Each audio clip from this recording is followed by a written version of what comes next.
turn the recording on. We're about halfway through the course because it's going to be over by the third week of July, so we are pretty much halfway through. And tonight we have another guest speaker, Jeffrey Boham. Jeffrey he's a graduate of UMBC's ISD program, and he's the manager of instructional design at Aerotech, which is a very large multi-billion-dollar staffing and human capital solutions organization located in suburban Baltimore and Hanover. Jeffrey leads a team of instructional designers in developing and supporting of solutions. Jeffrey has 10 years experience in human capital management and development. Besides a master's degree in UMBC from UMBC in ISD, he also has an HRD master's from Georgia State University and an MBA from Towson University. I think Jeffrey's done very well for himself, and tonight he's going to talk to us about challenges and best practices of managing the training performance function. I have forwarded him your questions, so he's aware of what they are and has, I think, incorporated them or will incorporate them into his session tonight. So Jeffrey, I'm going to turn it over to you, my friend. It's all yours. Thank you very, very much, Greg. It looks like there's no need to introduce myself anymore. Greg did that. Greg, as Greg said, I'm a graduate of the program, and it looks like I'm seeing Greg now. Okay. As Greg said, I'm a graduate of the program, and I also have an MBA of being the manager of instructional design at Aerotech for the past, I would say, 2.5 years, and I've gathered some experience, a whole ton of experience, I would say, during that period, because Aerotech actually challenges instructional designers. I would say that, basically you don't have that, I would say, one-track type of design experience with Aerotech. When you're working at Aerotech, you get moved to several projects. In some instances, you get, to lead a project. In other instances, you get to be a pair of hands and things like that. So I've gained quite an invaluable experience working at Aerotech, and especially as a manager of the instructional design team up to this point. Let's see. The way I have this thing structured is that I thought it would be great for me to share my thoughts and experience around the things that, make, I would say, folks successful, as managers of instructional design / performance improvement, OD, call it whatever you want to call it.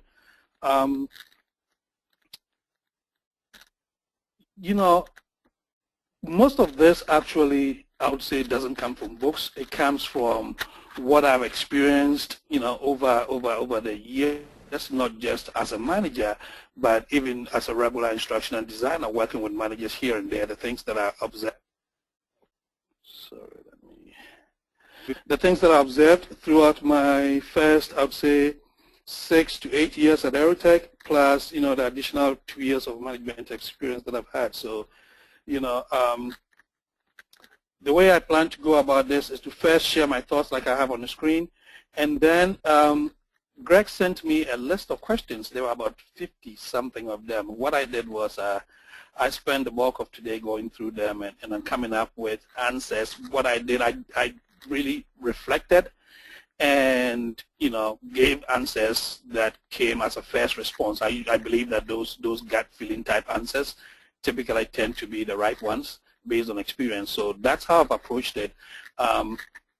And I've also given you my personal email address in the event that you want to follow up with any questions after this presentation. I know it's going to take about 2 hours or so to get through this. So, if you have any questions, follow-up questions, etc., please feel free to forward them to me and we can take it from there.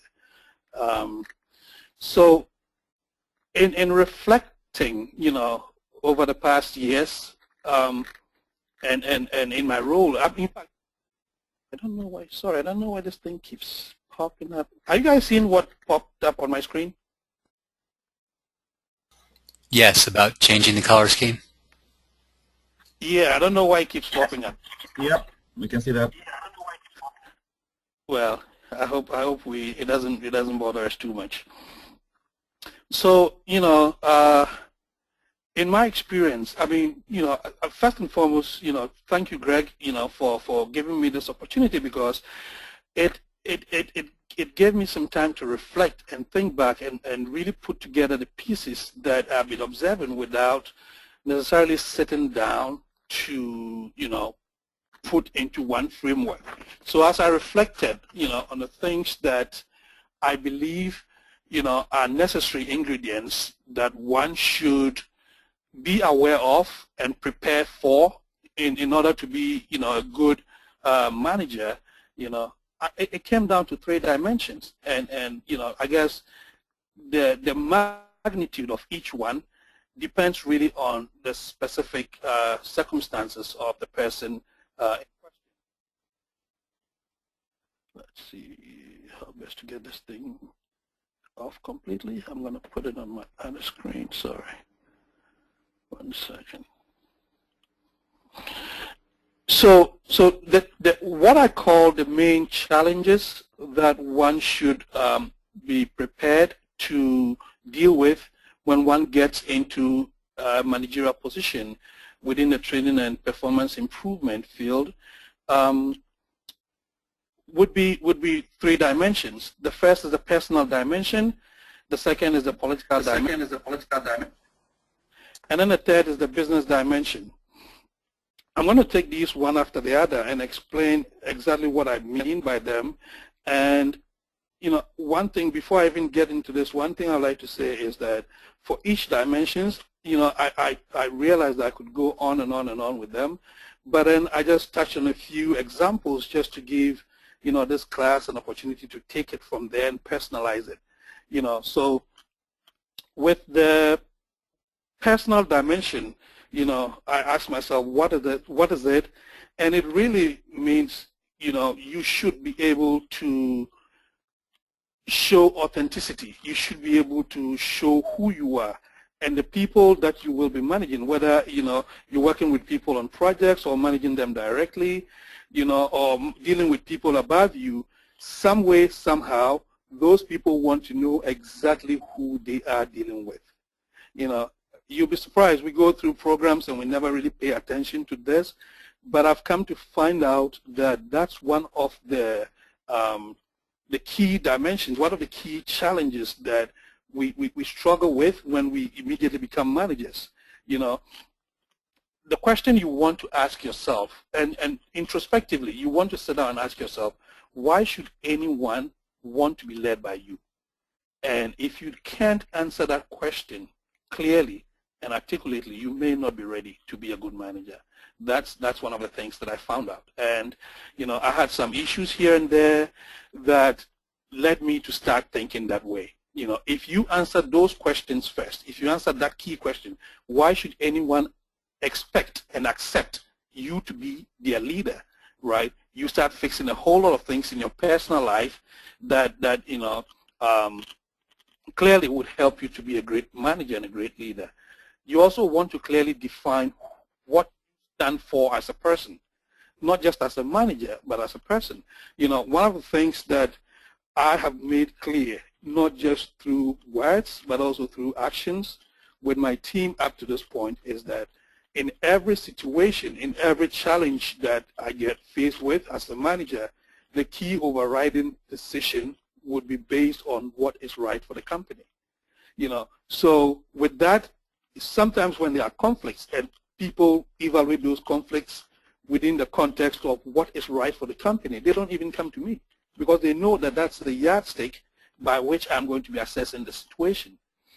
So I find these 3 to be the key things that you want to clearly, understand and pay attention to, when you are going into management. Who are you? You should be able to establish trust. People, even your life outside of work, should in a way reflect that personality, that brand that you have put before the company. Oh my God, this thing here.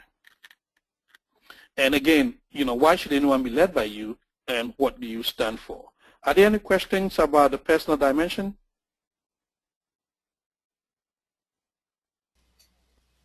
You might want to look in your chat box too, Jeffrey, just in case people are chatting you questions. Let me see. I don't have that little thing up here. Let me. Okay. It's towards the bottom of the dashboard.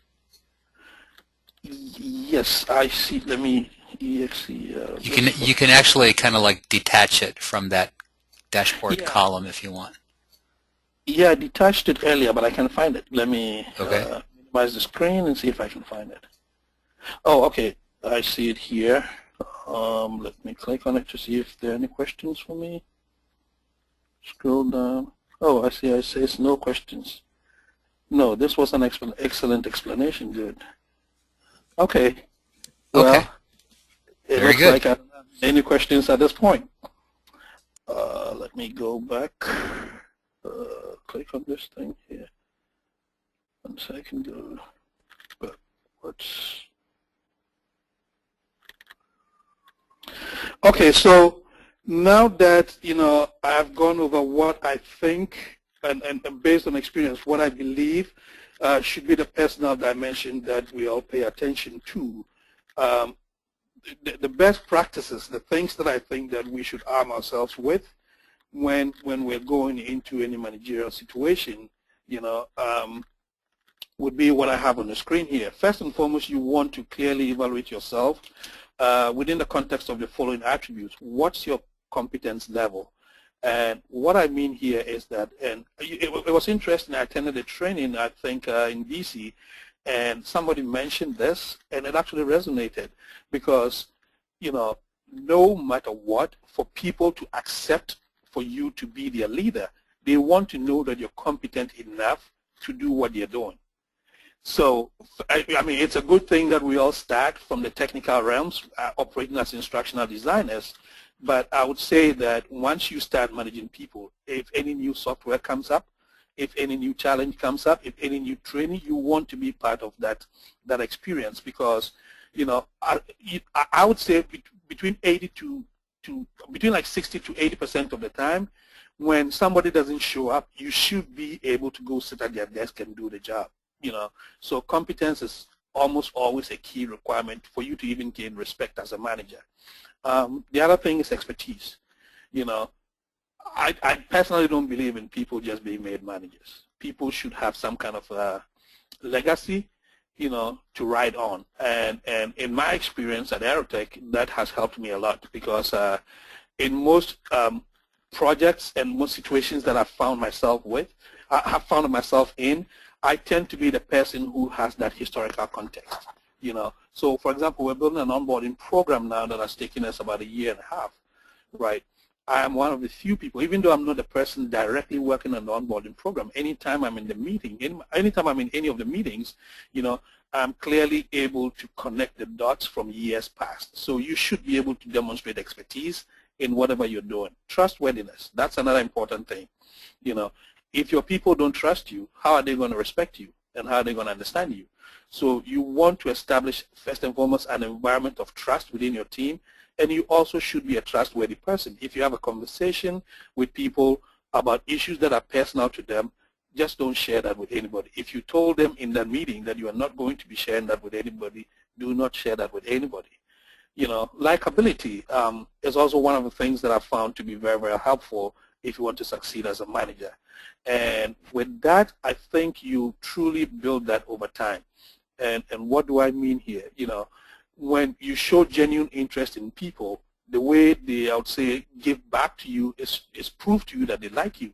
And you'll be surprised that your next job, your next promotion would depend heavily on the people that you actually manage. They are the ones, a lot of times we think that, if we manage to politic our way, we end up at the top. That doesn't work, especially in major corporations. In small corporations, in small companies, you may have, relationships and you have one person making the decision. But in large organizations, the size of Aerotech, I would tell you that if you are not liked as a manager, regardless of how good you are, it's going to be very difficult to make it to the next level. Composure.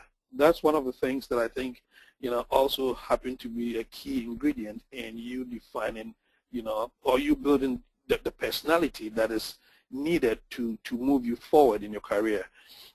What I mean by composure here is you being able to show calmness when there's any kind of storm. There are times when we have, deadlines that we have to meet, and you can tell, I can tell that my team is completely frustrated. People start talking about hours, they start talking about, other people leaving. You should always be the person who stands firm, encourage people to keep going. I call it equanimity. You have to be, equal, even tempered throughout. And then the final one is sociability. Think about it this way. If you're managing people, projects, etc., and there's a function related to that project, and you do not show up as a manager, who do you expect to show up?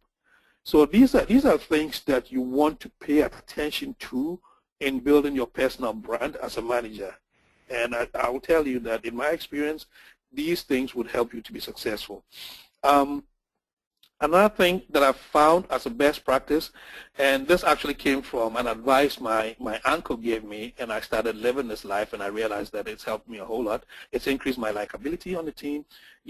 It's increased the trustworthiness, and even the people that I report to, have come to like me based on that. And really what it is that in every situation, I try as much as possible to be part of the solution and not aggravate the problem. What I mean here is that as a manager, regardless of how well you plan things, there will always be conflicts on your team, right? People will come behind other people's, backs to have conversations with you. What I do is anytime somebody comes to me and starts talking about another person, I make sure that they leave with a very, very positive image of the person they came to talk about. You'll be surprised that,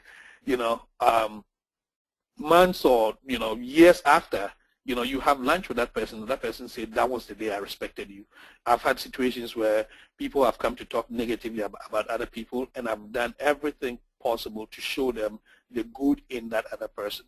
So in every situation, when I go in, everybody knows Jeffrey is going to strive to be a part of the solution.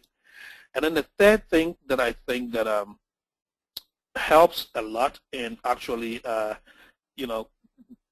generating likability and a general willingness in people to have you lead them, is your ability to know them at the R2 level. What I mean by the R2 level is that most of the time we go to work and we relate to people just as co-workers, right? You want to take it a step further. You want to get to know what makes the person tick. What is it that, what issues is the person facing at home? Let me give you an example. Recently, one of the ladies on my team had an issue with her boyfriend, and I think it had to do with a medical situation. And I could tell, as soon as she came to work, I could tell that something was wrong. I called her to the side and I said, hey, what's going on? And she explained to me that, XYZ was what was going on. And I sent them a card. I emailed the entire team to pray for him and things like that. And the next day, when they got through with everything and she came to work, I saw a reinvigorated person. I saw a person who brought her whole self to work. And clearly, I saw a person who was willing to work, not just for the company, but also for me. I've had situations where, I've actually tried to get members of my team to get, more, I guess, senior level jobs at Tech Systems, which is our sister company, and they have told me that they don't want to go. They still want to work on my team. And it's simply because I respect them and I've taken the time to get to know them at the R2 level. Any questions around the best practices that I shared? And again, these are just a few that came to mind when I thought about this. When you take this and you personalize it, there's so many things that you can add to it. So this is really not an exhaustive list.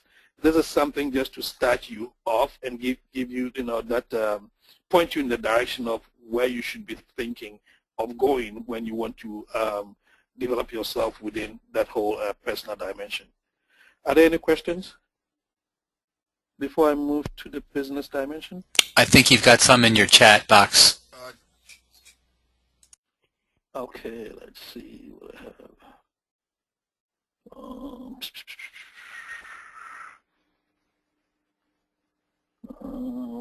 Let's see, hello, yes.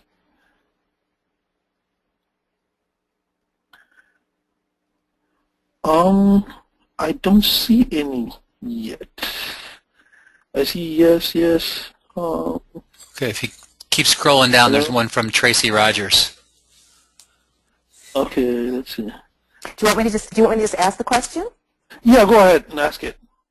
Okay, what I was writing is, do you think it's important to get honest and genuine feedback from others to determine how others actually see you? Because I know you put down sort of the competencies, but for example, do you believe in allowing your team to do a 360, which is what we do in my company, in order to properly evaluate the manager? Because sometimes we see ourselves one way, but then we also find in a working environment, I think, that although we may see ourselves one way, others may or may not agree with that. So what are your thoughts on that? That's a very good question. At Aerotech, we encourage direct feedback. On a number of occasions, I have actually requested 360s. Usually, when I'm attending training, some of the pre-work requires that we send out 360s and have our team fill out. Generally, the 360s have reflected the feedback that I've gotten. On a few occasions, I've gotten some things that were, I guess, blind spots that I never really had. For example, I'm going to share one of them. Anytime I stayed in the office, I would, be having conversations with people around what happened in the night and something happened. And somebody put in one of the 360s that when I do that, I make them feel bad. I make them feel like they're not putting in enough time. But I happen to live very close to my workplace, and I usually just drive in and check things there. So when I found that out, I turned around and said, hey, you know what? Even though I like to talk about things that happen with the cleaners, etc., I'm not going to be doing that anymore. So I would say that I've gotten a lot of feedback overall that's positive. The other thing is that at Aerotech, we have we encourage feedback. We have something that we call confrontation. I don't know if other companies do it, but it's really telling people how they impact you and how you feel in a caring spirit because you want those people to succeed. So because of that, we've been able to create a feedback-rich environment where we talk to people one-on-one, behind closed doors and say, hey, this is what I'm doing, this is how I'm going as a manager. What do you think about it? And people at Aerotech are so used to giving feedback that they know for sure. As a manager, I think one of the things that we should do as managers is let people know that we take their feedback and act upon them. So initially, I think it was a little difficult for people to give their manager direct feedback. But at this point, having worked with my team for about 2.5 years, I know that the feedback that I get is pretty honest. But that's a very good question.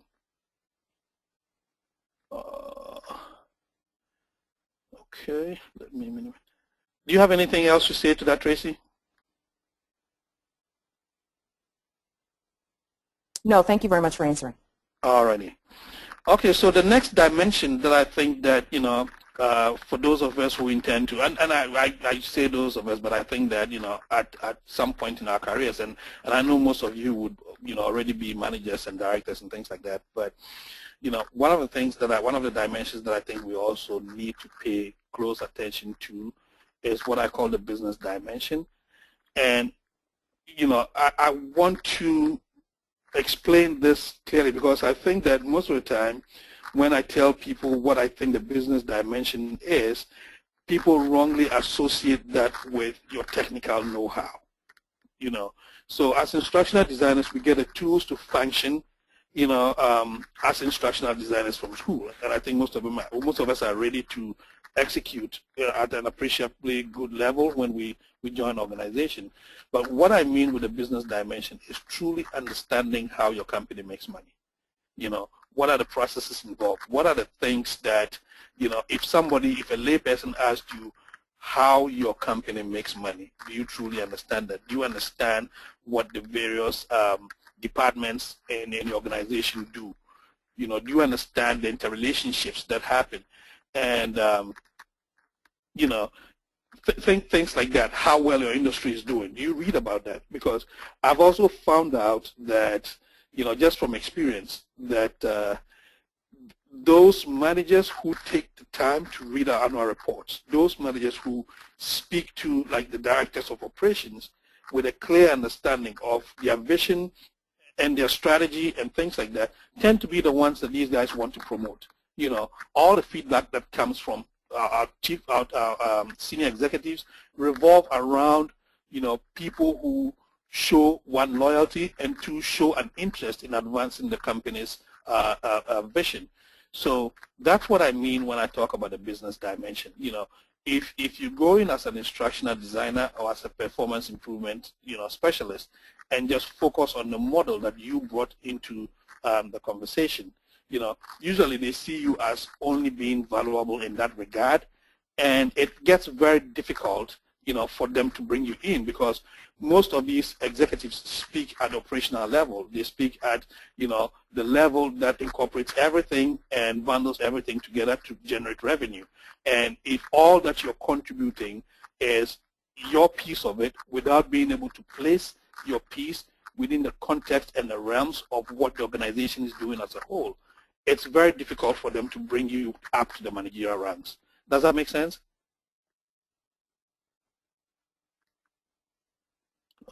Let me see if I'm getting any questions here. Let's see. Okay, so yes. Okay, I've gotten a couple of yeses here. Great. So that's what I mean, you know, by the what do you call it? By the business dimension. So for best practices, this is again based on what I have found out. You want to be able to take some time, you know, spend time with line managers and departmental leads to understand their work and their training needs. I'm fortunate because I sit with, I share an office, for example, with our manager of sales training. Now, this guy came from the field, one of our field offices, and he had a lot of experience from the field. So anytime that I have some free time with him, when we start chatting, I start talking with him about not just what I know conceptually about sales, but about practically what the challenges are. You know, sometimes he would invite me to sit in some of the classes that he teaches, even though, you know, I have an instructional designer on my team that builds that. You know, I make sure that I sit in those classes. Occasionally, we engage in field office visits where we go and talk to the salespeople. Out in the field, we talk to the recruiters, you know, just to get a clear understanding of what their true needs are, you know, and if there are any potential training challenges that they are facing. Let's see. From a business perspective, I think the next thing that I have on here is to go above and beyond to demonstrate your readiness for the next level. And what I mean is that you should be able to kind of mesh whatever you are doing, like I said earlier on, in the context of what the company is doing as a whole. I mean, I had the opportunity last year in November to join, you know, about 18 people in the company. We met in Phoenix, and what we did was basically put together a strategy for 2014. Now, the question would be, why was I invited? You know, I'm just an instructional design manager, you know, but the folks in the training department realized that I pay attention not just to what I do as a person or what my team does, but also how that helps the organization.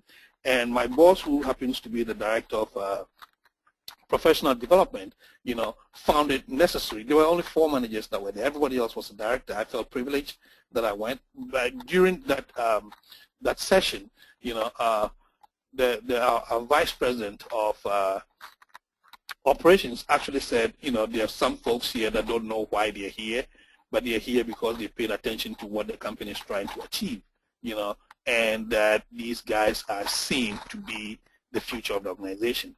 You know, why am I saying this? I'm saying this because, you know, 8 years ago when I started, obviously I wasn't that, you know, loyal. I was looking for a job and everything.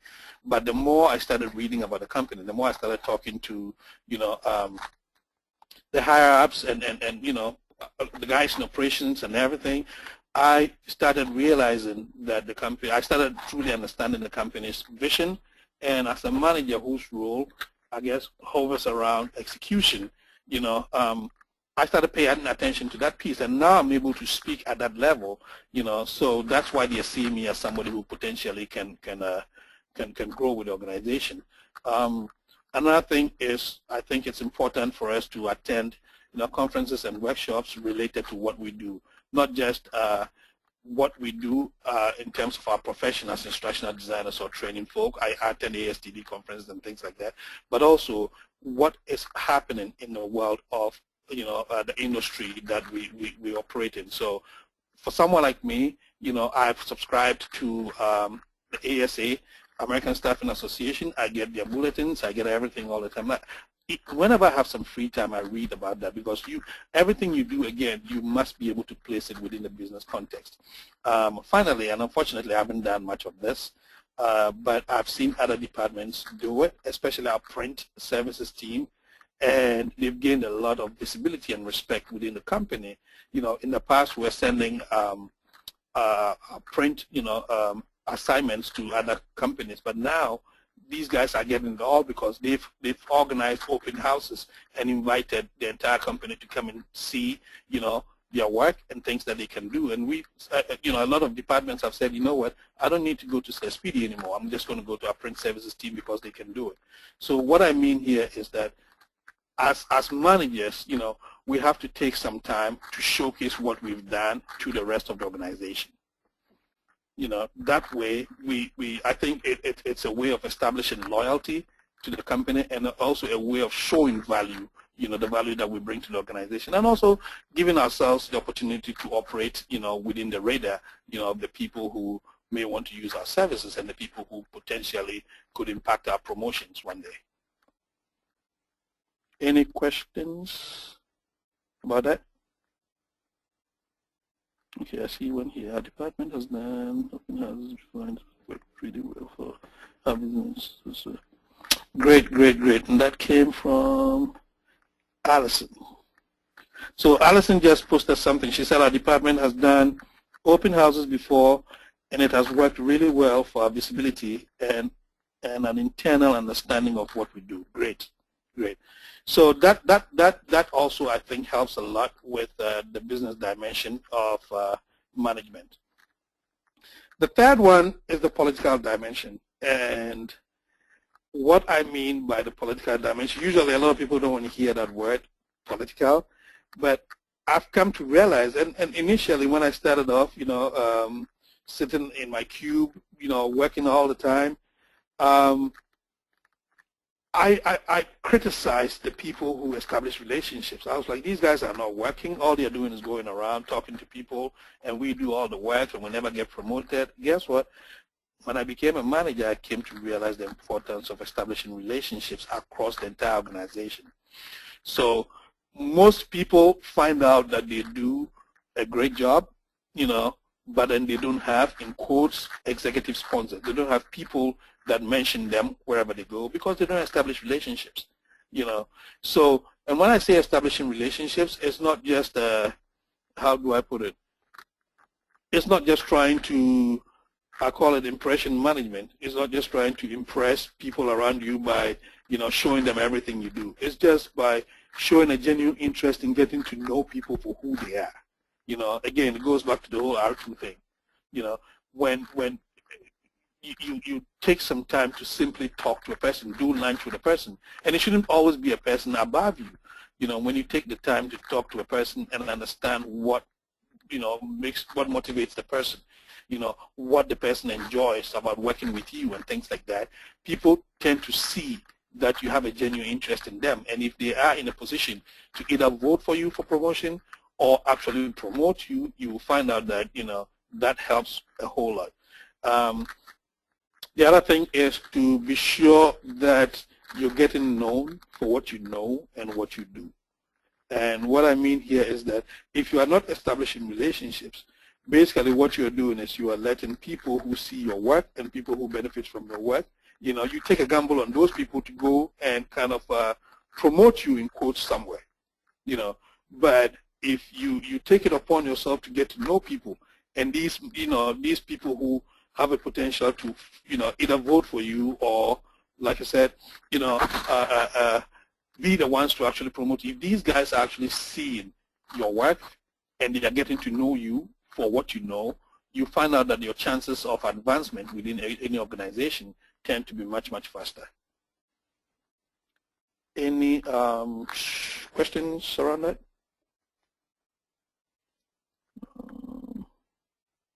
Okay, so I don't see any questions yet.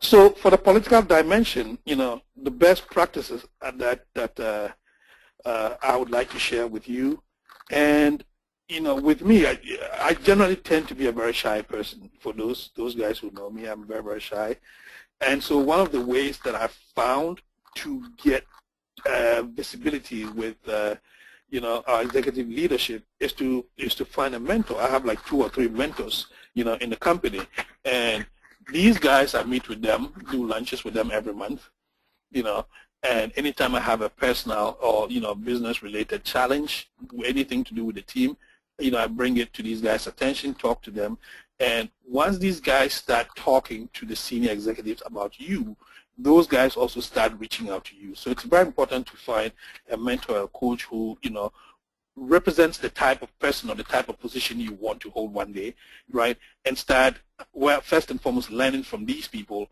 and secondly, having them be advocates for you. The other thing is, spending some time to understand the needs of your higher-ups beyond just work. I mean, like my boss specifically, there are times when, I just check on her calendar and see things like, she's not going to be in, and I'll just email her and say, hey, is there anything I can do for you whilst you're not in? Usually she would say no, but she takes note of that. She sees clearly that I'm willing to be a good, backup for her when she's not available. And when you start offering yourself, to help in situations like that, they start looking at you when they need a replacement. So basically, it's the same thing I'm saying. You want to stay on the radar of those guys. Some people call it, and again, I don't want to use this phrase, but it's more like kissing something to get visibility. That's not the situation. It's just truly getting to know people and be of help to them. Initially, I used to stab my own self. I used to stab my own self in the back by not necessarily doing that because I thought other people would have a negative impression of me for doing that. But I've come to realize that if it's done genuinely and if it's done respectfully, if I'm offering help to my boss when she's not available, I'm not trying to, in quotes, and I saw somebody say, how do you make politics work for you without appearing to be? That's exactly what I'm talking about. And that came from Beverly Hill. It's the genuineness of it. It doesn't have to be every day. It doesn't really have to be every day. Like my boss's boss, I do quarterly lunches with him. And it's only fair that I sit with my boss's boss, every 3 months to give him a sense of what's going on my team, the dynamics, the challenges that I'm facing, and things like that, right? Now, during those sessions, I make sure that I somehow control the agenda. And what I mean is everything that I believe or everything that I have as part of my game plan to work my way to the top one day, I will bring that up in the conversation and get to know his thoughts. Sometimes I ask him for direct feedback. I'm like, hey, Mike, I've been in this position for XYZ times. This is what I've done. This is what I did in the past. What do you think about it? This is what my direct boss told me. What do you think about it? And it's a candid conversation, and it's a respectful and friendly conversation. It's not anything to do with me wanting a position, but it's me putting myself in a position to be remembered, in quotes, when a future advancement opportunity opens up. Let's see, there's another question here. Let's see. So it says, and that's coming from Tracy, do you think there's a big difference between a mentor and an advocate? Which do you think is more beneficial, advantageous to have in a work setting? I think that that's another good question. I think that one person can play both roles. A mentor is, I would say, a person who is basically helping you and guiding you to get to a point where the two of you mutually agree that you want to get to. an advocate usually would be a person who has seen your work and goes to other departments and say, try this guy, he can do it, she can do it, this person can do it, So I think that I don't think one supersedes the other. I think though that, a mentor has his or her role, and a mentor can double up as an advocate, but then, again, to get advocates, you want to go above and beyond the call of duty. For example, my promotion to manager, it wasn't even advertised. By the time the decision was made to create that position, people had advocated for me already. Why is that the case? Because I showed loyalty. Why is that the case? Because I went above and beyond. I sat next to a group of junior ISDs, and anytime somebody needed help, I never really stepped back. I offered myself to help, and people were seeing it, and people were talking to the bosses. So the position wasn't even open, for I would say competitive, interview. It was just the decision was made straight. There were two of us, myself and another lady, who was also promoted to manager of recruiting as of then, and it was just, and Erica hardly does that. Usually they would have to open it up, but when it came to us, they didn't even want to waste their time, because they thought that we had enough people advocating for us that it was time for us to actually. And I'm having a similar situation on my team right now. There's a lady on my team whom I think has done everything that it takes to be promoted, and I'm advocating for her, behind the scenes. And just recently, I told my boss that it's about time that we promote her. And I didn't advocate just based on me wanting to say something for her. I advocate based on the fact. I got a lot of feedback. I do get a lot of feedback continuously about the work that she does. So that's what I'm talking about when it comes to advocacy. Now there's a question again from Beverly. It says, does meeting with your boss's boss ever create tension between you and your boss? Not at all.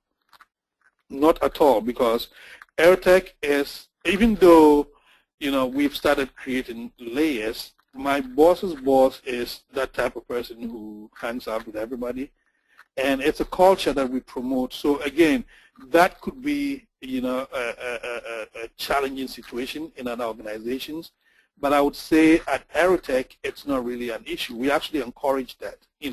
I encourage people on my team to go and give feedback to my boss about what I'm doing, and how I'm impacting them, if they find it difficult to share that with me. Sometimes people feel, more, I would say, open and ready to share feedback, if it's with someone else who they think has a good influence on you. So in my case, it doesn't really cause any tension. In fact, my boss would want me to do more of that.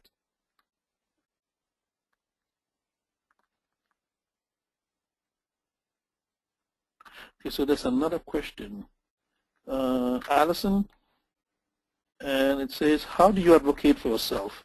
Is this just through building relationships, or do you do other things as well? I feel like advocating for yourself has to happen before someone knows you well enough to advocate for you. Well, that is true. I think the best way to advocate for yourself is to create a positive personal brand, right?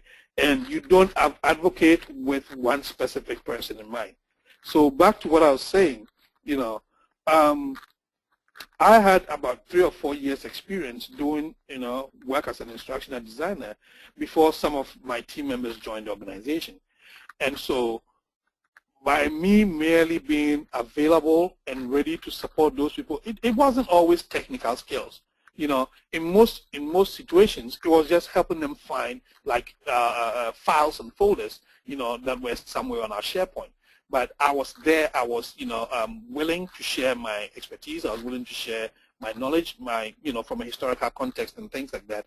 And these guys would go to my bosses and be like, Jeffrey really helped me. I was looking for this document. It was very difficult, but he just pointed me to it and things like that. And all those bits and pieces of positive image, are forms of advocacy without you even necessarily noting that. Okay, so let's move on here. So I would say this concludes, I would say, the three dimensions that I think we need to pay attention to if we want to, or if whenever we're getting ready to get into management situations. Again, these are thoughts that I just came up with. I never really consulted any books or anything, so I find them to be more like gut feelings. But then I would also say that we should take this and individually, introspectively personalize them. Ask ourselves, are we really doing these things? Are we, I would say consciously, building a great reputation within these three, I would say, dimensions to position us to not just become, managers and leaders, but to also become good ones as well. Now, the next phase of this, like I said, I took the questions that Greg sent me yesterday and tried to answer all of them. So what I'm going to do is I'm going to go through these quickly, and if at any point, anybody wants to stop me and, maybe ask a follow-up question, please do that, or you can send it through the little chat box here. So the first set of questions actually came from Allison, and the first one, she said, what is the biggest challenge you have faced as a manager of instructional design at Aerotech? And my response is, getting the company to understand and accept my management style. What do I mean here?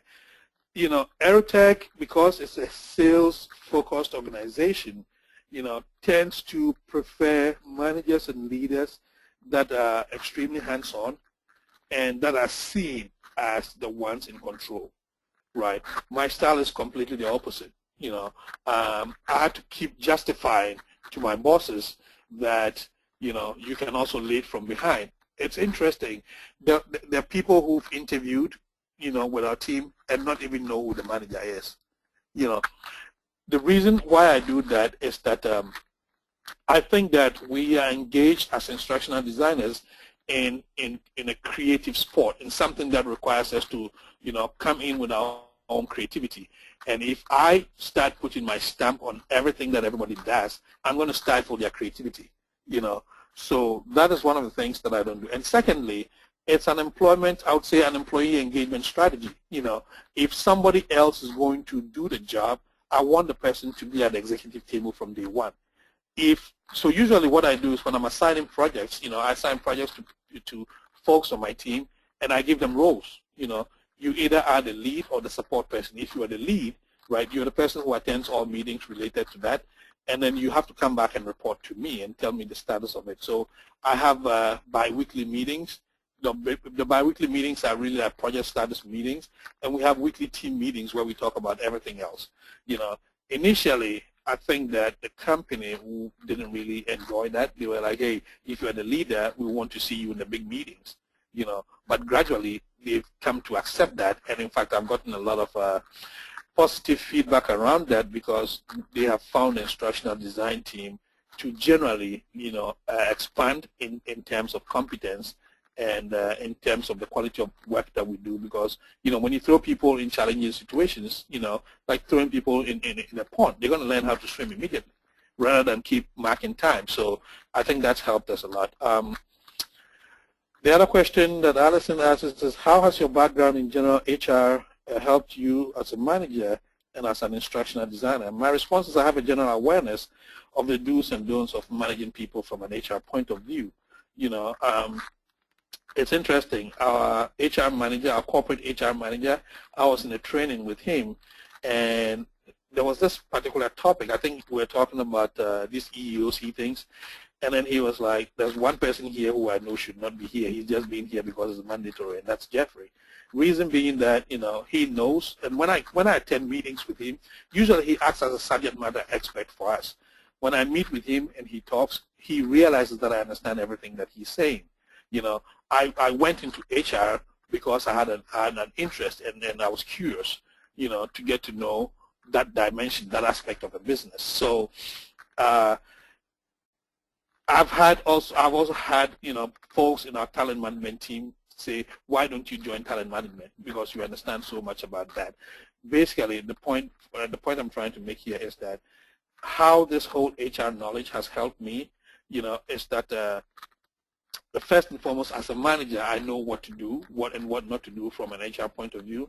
And secondly, when I'm working on HR-related projects, the SMEs will say, you don't have to struggle with Jeffrey. Just give him the guidelines and you pick it up and do it. So that's how it's been beneficial to me. Let's go to the next set of questions. And it's similar. You said, how has your MBA helped you as a manager and as an instructional designer? And I say, as a manager, I've had a much better awareness and appreciation of the business strategy and overall business context and direction of the company than other managers. And as an ISD, I'm able to better interact with the broader business savvy client base than the average ISD. I'm also more equipped with the tools and functions as a manager of the team than other members of the team. Clearly, I mean, an MBA is theoretical, true, but I went through some practical experiences as well. So I came into the position with a much keener insight and a much greater appreciation of what my role is as a manager and as a leader.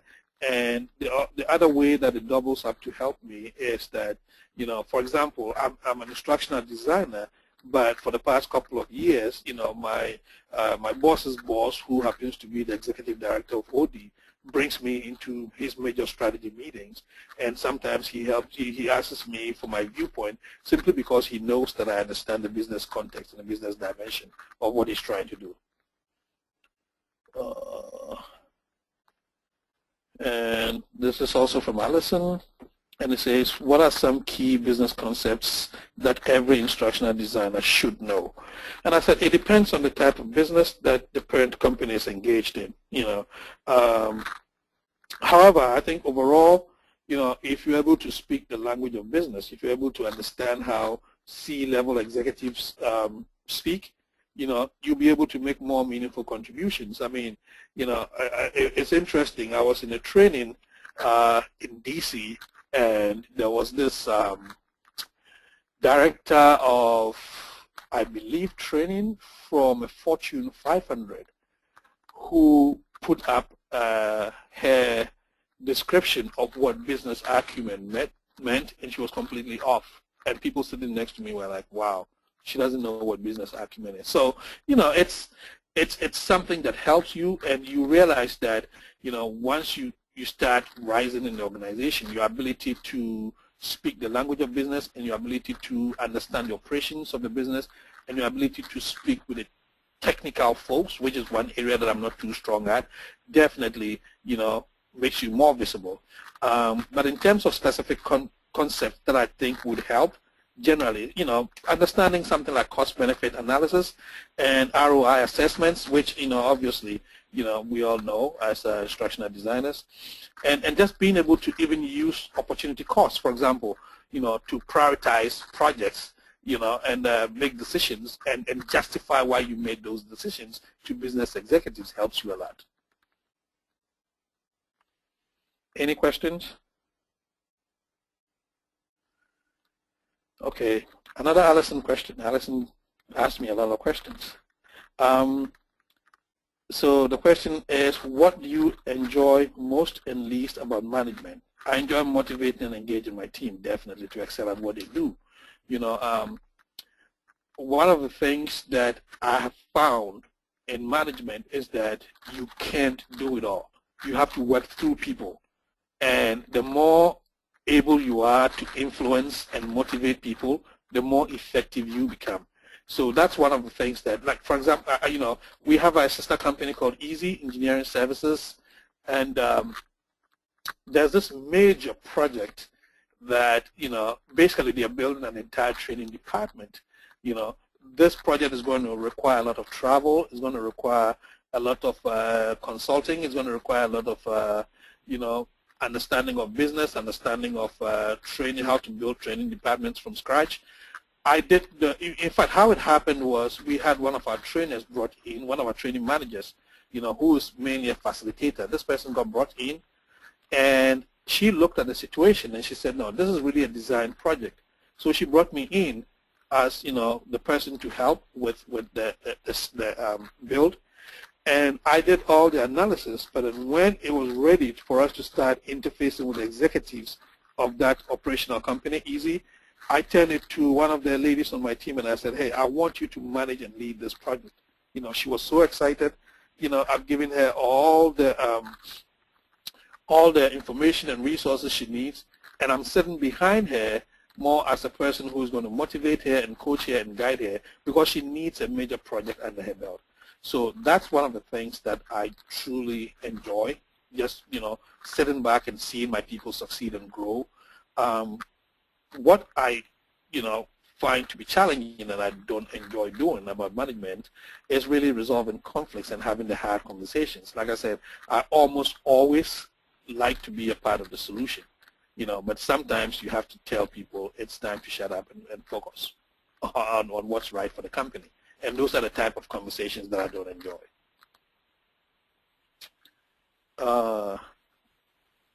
So, Alison, did I answer your questions well before I move on to Tracy's questions?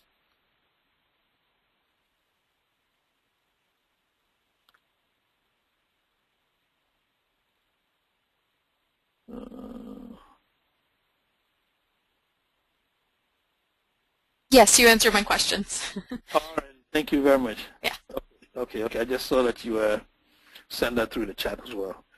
So for Tracy's questions, the first one was, if you are working with a team that is unfamiliar, let's see, this thing is blocking part of what I'm seeing. Okay, let me move to the side. If you are working with a team that is unfamiliar with the members, what methods or techniques do you use to quickly establish trust among your team, either with yourself as their leader or with all members? And that's, you know, another very great question. What I've found, and you know, in some situations we have to deal with remote partners, what I do is, and I learned this, actually I can take full credit for it, I learned this from our manager of interpersonal skills. You know, we have this assessment called DISC. I don't know if anybody knows about DISC, but it's like a communications style assessment that we take. And people, you know, people get categorized into four, I guess, areas. You're either very dominant, very influential, very steady, or very compliant. I tend to be, you know, the compliant type. So what I do when I have to deal with a team that usually is you know, virtual or spread in different parts of the country, I make sure that I establish some kind of initial conversation where we respectfully tell each other how we want to be treated as part of the team and how we want other members to communicate with us. You know, I found that to be very helpful, you know, basically by, you know, giving everybody, I guess, clear expectations in terms of how we should relate to each other before that starts, before any general, you know, team activity starts. And also, I like to set clear team expectations and allow team members. So usually what I do is if we're going to work on specific subtasks within a project, you know, I leave the individual members who, you know, have to work. I leave the individual members who have to work together to set their own, I guess, communication preferences and, you know, collaboration decisions and things like that. I don't like to impose that on people, but I want them to report to me clearly from day one how they're going to cooperate with each other. Let's see. Go to the next one. And there's another Tracy question. It says, what do you do when you uncover that you cannot delegate responsibilities to all of your team members? Does this change the working environment? If so, how? You know, sometimes you realize that you cannot delegate. Usually when you can't delegate, it's because you don't have that much bandwidth on your team, or that, you know, it's a project of a sensitive nature that folks on your team should not be, you know, in the know about. I've been on projects where, like employee relations projects, where, you know, I had to swear that I wasn't going to share what I saw with other people, you know. So on such projects, you know, again, going back to the dimensions, you have, as a manager, you know, as a person who has to do it all, you have to be sure that you have the skills and the competence to do it yourself. And, you know, if that's not the situation, if it's a different situation where you have like a bandwidth issue where everybody on your team is busy, you might have to go back and say, hey, if XYZ is the person who has the skills to do it, I'm going to take projects off of that person's plate and then have that person do it. So, again, as part of knowing the members of my team, I know the people of my team who are extremely gifted graphically. I know the people who are extremely gifted from a consulting point of view. So depending on the nature of the task, I either do it myself or I take work off of other people's plate and find a way to have them dedicated to that. Let's see if I have any questions.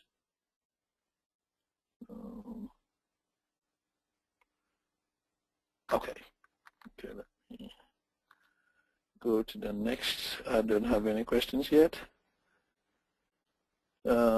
Next, Tracy. Question. It says, how do you encourage more introverted team members to become more vocal and demonstrate the ability to share their thoughts, ideas, and skill with your team? This is another interesting question because I am, if you really know me, I'm super introverted. What I've found that works, and it also saves you a lot of time as a manager, is that I think that a lot of people that are introverted, what they truly want is to be given, I guess, the right environment to practice first before they go out. And what I mean here is that, like, taking myself as an example, right, I realized that my biggest challenge was public speaking. And but I also realized that any time that I was in like small groups of about like 5 to 20, I was very vocal, So, what I started challenging myself with is increasing the number of people that I speak to from time to time. What I've done with this particular situation in my team is that I rotate our biweekly team meetings.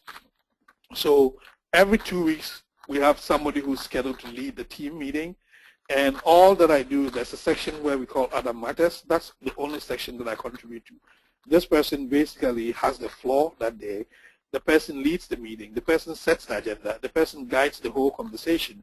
And the person really calls everybody to attention, right? It's an opportunity for everybody to start honing their presentation communication skills. It's another opportunity for people who, and when the person leads the meeting, the person has full control and full command of the meeting. And so because of that, people who are introverted are kind of, in quotes, forced to speak and share their ideas. And I've realized that once people get the opportunity to practice over and over and over again, they start doing so more in larger teams and in larger settings. Another one is, again from Tracy. It says, with a multicultural team, how do you quickly increase your team's awareness and respect for different beliefs, actions, behaviors that may not be similar to their own? My response here is that I'm a huge believer in the potential of diversity of thought to enrich our overall decision making. So I tend to articulate that view and ingrain that view in every team or project that I lead. First and foremost, I guess I should have said this when I introduced myself. I'm originally from Ghana, West Africa.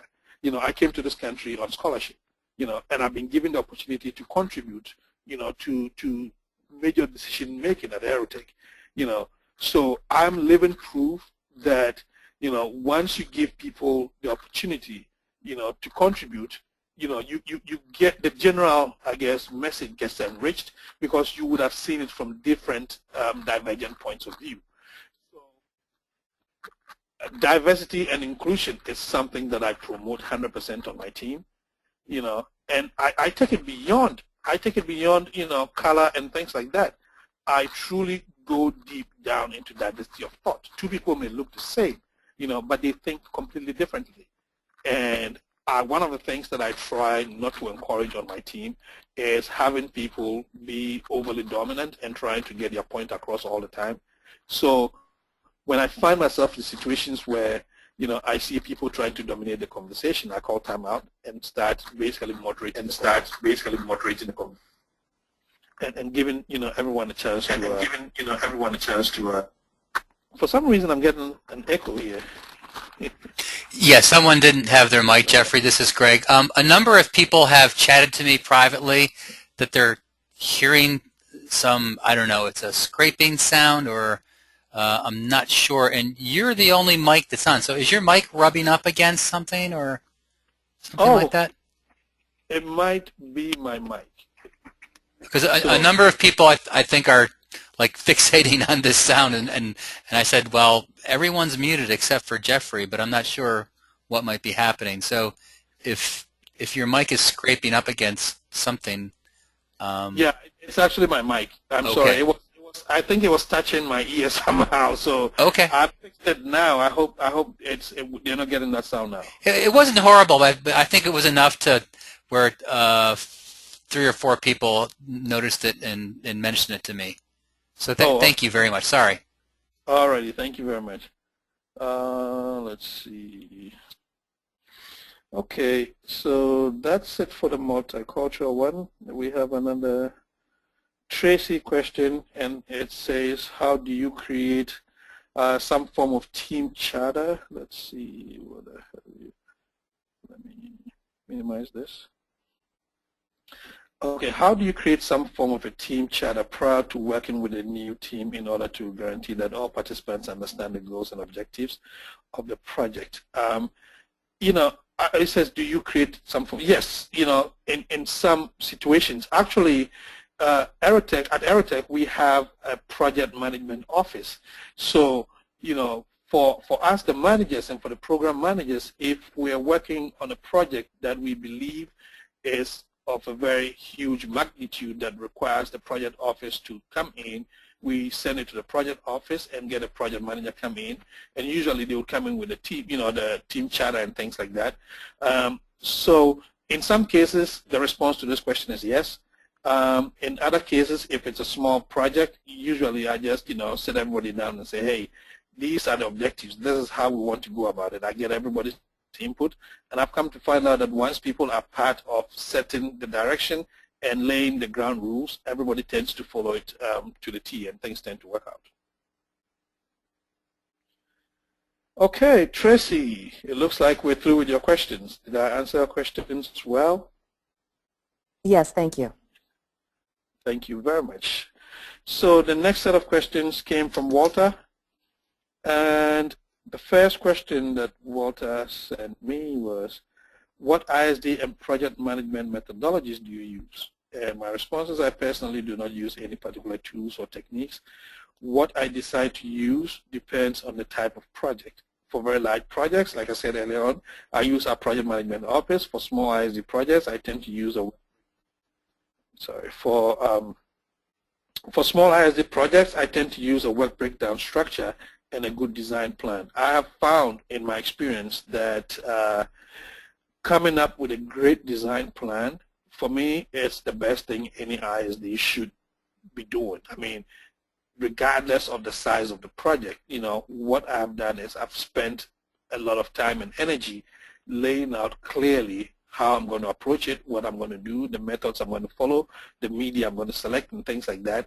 And I use that right from the beginning to get all stakeholders, to buy into it before I even start the build. And so I think design planning, if I have to say something here, design planning is one of the things that I've found to be extremely helpful in anything that I do, not just project management or design. And in anything that I do, I think upfront planning is key.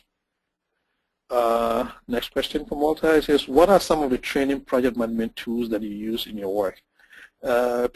Again, this is more like the very first one. Most of the time I use depending on the size of the project, I use the project management office, and they have all the tools available. Next, what does it take to be an effective training manager? For this one, I said you have to excel at the 3 dimensions that I talked about, and also you have to be, I would say, politically savvy. And when I say politically savvy, I'm not limiting it to the political dimension that I talked about, but you have to have a level of tact you have to be able to assess the situation whilst you are in it, So a lot of it depends on the context. A lot of it depends on the culture of your company. Most of the time when they estimate the power of culture, something that may work successfully at Aerotech may not work at a different company. My previous environment in Virginia was a very, very quiet, PhD-dominated environment where, any form of chatter or anything was found to be, disruptive.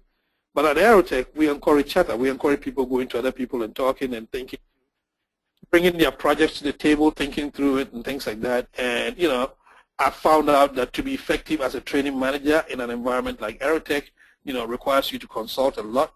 In a different environment, it requires you to plan a lot. So, but overall, I think that if you pay attention to those three dimensions that we talked about, the personal dimension, the business dimension, and the political dimension, and try to excel in those areas, you would be on a firm footing to begin with to be effective as a training manager.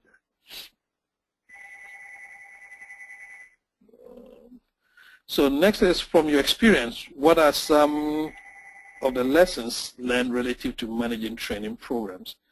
First thing, again, I said it's excellence at the three dimensions: personal, business, and political. Understand that the key is transfer in business results. I would like to elaborate a little bit on this. Usually when it comes down to managing training programs, you find out that a lot of people tend to focus on the first two levels of evaluation, which is, reaction and learning. That's great, but then you want to be sure that you send it to the next two levels, which is, transfer and business results. Usually, the people that are at the top don't care whether, honestly, they don't care whether, there was a great reaction. They don't care whether learning occurred. They put in money and they want to see that behaviors are changing out, in the field offices or, whichever final context the end user will be operating in. And also they want to see some kind of business result come out of that. So if you're a training manager, if you're a training manager or instructional design manager or whatever, title it is, you want to be sure that whatever you are designing, whatever you're creating is having an impact. And it should be a demonstrable impact out, in the field. What I've found that helps to make transfer happen most of the time is to involve all stakeholders right from the beginning. If you know that you're going to need someone, let's say at the manufacturing plant, to ensure follow through of your training, you want that person to have a say in the initial build. And that's where I think most of the time we go wrong. We think, as instructional designers and as training managers, most of the time we think that it is our responsibility to, basically lead the whole thing up to the point where we need people to help us. One of the things that I, as an instructional design manager, I put together a document that I shared with all the managers at Aerotech. All the managers who work within the training and OD department. And what it is, it's a document that clearly outlines what the actions, the steps we need to be taking, before training, the steps we need to take during training, and the steps we need to take after training to ensure that our training actually transfers out to the field. And I've gotten a lot of positive feedback around that, So if as an instructional design manager, I'm showing the program managers that I care, about the long-term effect, of the programs that they manage, why wouldn't they find me to be effective? Why wouldn't they find, because it's something that they may not have experienced in the past, And one other thing is that most of the time we build a training forgetting about change management. How are we going to evaluate it? How are we going to make sure it transfers to the field? Who are going to be our change agents? We're currently building an onboarding program that has taken over 1.5 years, and one of the things that we're doing is we're working together with all parties to ensure that even the change management components are well taken care of before we go out into implementation. So it's absolutely necessary that we plan all these things ahead. And once we do that, you find out that we start doing well as training managers and as instructional designers.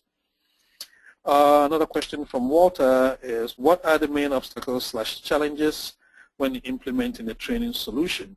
Again, I said understanding that transfer and business results are necessary. That you also want to involve stakeholders right from the beginning. I talked about it, especially executive sponsors. What executive sponsors hate the most is you not including them as part of the conversation right from the start, and then all of a sudden you build it, and then you go and realize that culturally it's not going to work for you. That's when you bring them on board. That's where they also show apathy. That's where they focus on the things that matter most to them. But if they feel that they're part of the process from the start, you'll be surprised at how effective executive sponsors are. Also, making sure that you fully understand the cultural and environmental context within which the training will be implemented. Basically, what I mean here is that if it's something that's going to be used in, let's say, Phoenix, right, in a Phoenix office, you want to be sure you travel to the Phoenix office, speak to people there, observe them working, find out what their true needs are. Find out what the challenges are, not just Aerotech-wide, but within the Phoenix office. It has to be, oh, this thing keeps coming back. It has to be some way, somehow, when people realize that they were, or their interests, their work environment, everything was factored into the build, right? You'll be surprised at how much they would be helpful in ensuring that you have a smooth implementation. So it's very important that we incorporate and we bring on all stakeholders. We engage them much early in the process, to ensure that in the long run, when we need them, they would have been prepared to help us.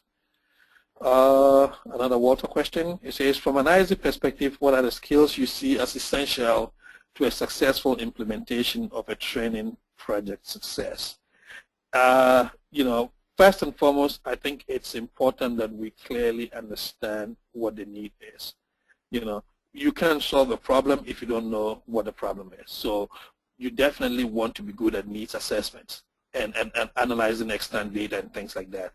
You definitely want to be sure that you have the best project management skills. If you don't, and you have a project office with your, within your company, try to engage them early. Also, you want to you want to ensure that you understand the situation and the context within which the issue is occurring and within which the training will be delivered, and ultimate utilization of the tools be used. Reason being that if you don't understand the context, you might build materials that within your context you might think is great. But then when you go to the actual context within which, the materials will be used, you realize that they don't work that way. So, with Aerotech, there have been situations where we've actually pre-tested a lot of materials out in the field offices and come back and change almost everything back to our design. Gone back to the design board and change a whole lot of things. So that's another thing that we should all be aware of when we're thinking about implementing a training project. You want to be sure that you have the best communication skills. You want to articulate. This thing is getting more and more rampant. Jeffrey, excuse me, this is Walter. So when that pop-up window comes up again, just choose the third option. Keep the current settings and don't ask again. That will take it away. Oh, okay, do that. All right. Right? You said third option, right? The third one, correct. Okay, thank you. Yeah, so the next thing is communication skills, which is something that I think everybody has to pay attention to, and then also design and facilitation skills. I mean, when you have it all captured, you want to be sure that you understand what you're doing with your design, and when it's time to facilitate during the implementation, you want to be 100% sure that you are facilitating in accordance with how it was designed. And secondly, you want to be sure that you're speaking to the people during facilitation in the language they most understand. And that's one thing I've found with a lot of outside vendors. Okay, so keep the color scheme and don't show this message again. Look at me. Okay, I hope it doesn't come back. Well, yeah, so even how you facilitate, during implementation, I think is absolutely critical to success. You want to be able to speak to the end users in a language they understand. And you want to also, whilst doing that, make sure that you are connected to the way the thing was designed, the training was designed to be implemented. Let's see. Another Walter question is, what technologies support development, deployment, and performance support of training initiatives at Aerotech? From an authoring point of view, our LCMS is called Composica. Is anybody familiar with Composica? Let me pull this thing. Okay, so let me see if I have any. I'm seeing some notes. Okay. Composica is how do I put it?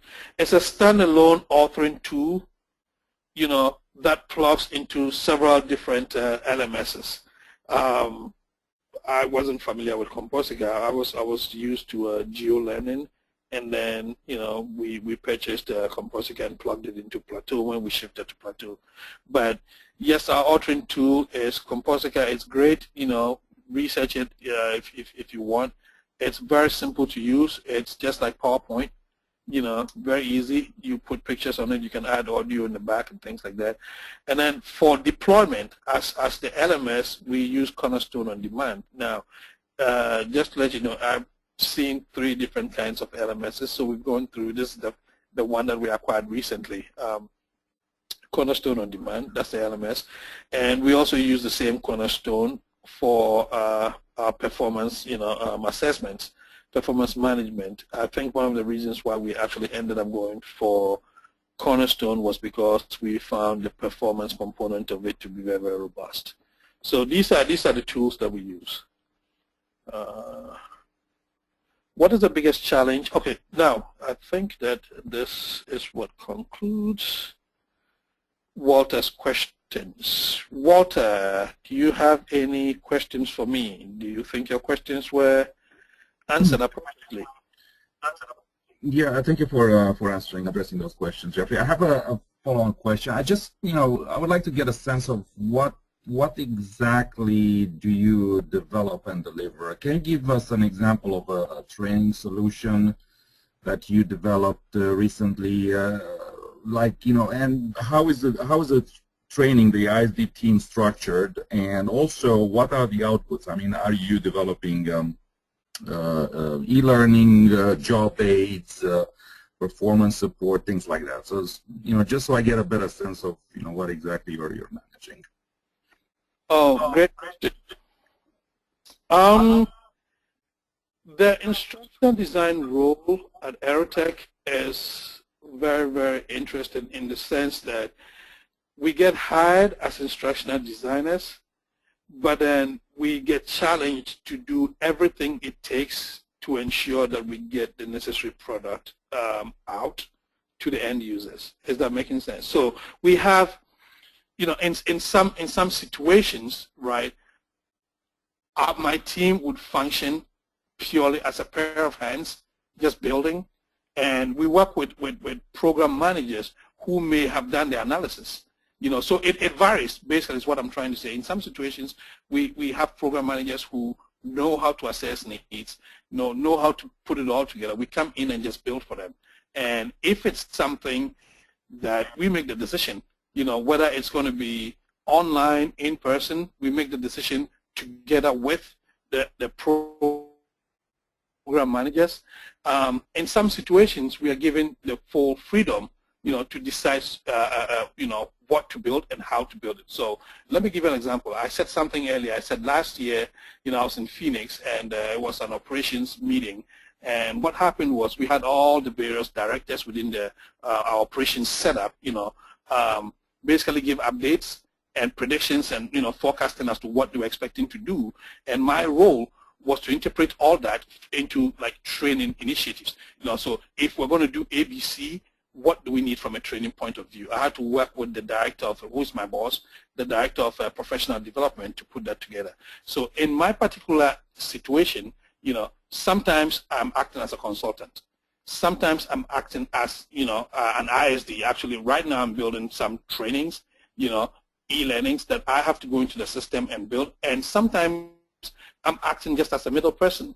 Now, with the members on my team, you know, in some instances, they function as direct instructional designers where, like I said, they build stuff for the training managers, period. In other instances, the training managers would have a problem. They would go in with an ISD, you know, and the ISD would say, hey, this is not a training situation. Sometimes we function as performance consultants, you know. So we operate in a very, very diverse environment, and we work on, you know, very, very different types of projects across the year. The way we're set up at Aerotech, and just to give another little bit of information, Aerotech is actually part of Allegis Group, which is a conglomerate of companies. We have about 8 small companies that form the Allegis Group, and you know, we call them operating companies. Now we have a central unit, you know, a central team of e-learning developers. So if we as instructional designers feel like what we're doing, the technical magnitude of what we are building goes beyond our abilities as instructional designers. If it's simple, let's say authoring, going into the system and you know, building e-learning, for example, I'll go into the system, I'll build it, and I'll forward it to them to QC it, right? If it involves a lot of interactive components that, for example, require us to include like flash coding and things like that, we come up with a design, send it over, and have them build it. So it's the training function at Aerotech is very, very fluid. You have a lot of small pieces that touch it. The good thing with instructional designers and the role of an instructional designer at Aerotech is that we touch almost every aspect of the build and development of it. Does that answer your question? Yes, I begin to understand it. Like you said, it's very fluid. It's you know, it's like nothing I've seen before. So yeah, it's quite interesting. Yeah, and it's like I said, I a little bit. I learned within even the first 2 years. You know, when you come out of an design program, generally your expectation. I'm getting a little bit of over here, but generally the expectation is that you go in and find all the instruction design. It's very different at Aerotech. You know, you basically go in to you go like with Aerotech, you get calls, you go into meetings, and they have a full conversation, and at the end of the day, it becomes your responsibility as the instructional designer to determine how the training is going to be built and everything that goes into it, who the stakeholders are going to be and everything. So Jeffrey, your role, you know, is not always the same. So it sounds like you are sometimes a requirements, you know, gatherer, then sometimes an ISD specialist, sometimes a project manager, sometimes all of them, right? Yes. Okay. And interestingly, even though I talk about professional development department, right, we are closely aligned. So when you come to Aerotech, we're called PDODPO, Professional Development, Organizational Development, and Project Office.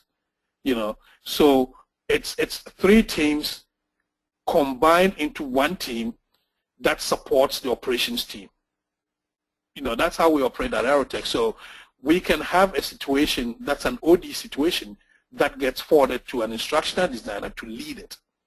And then we can have situations that fall within professional development. So the way we're structured, anything that has to do with the build or facilitation of training-related content would fall under professional development.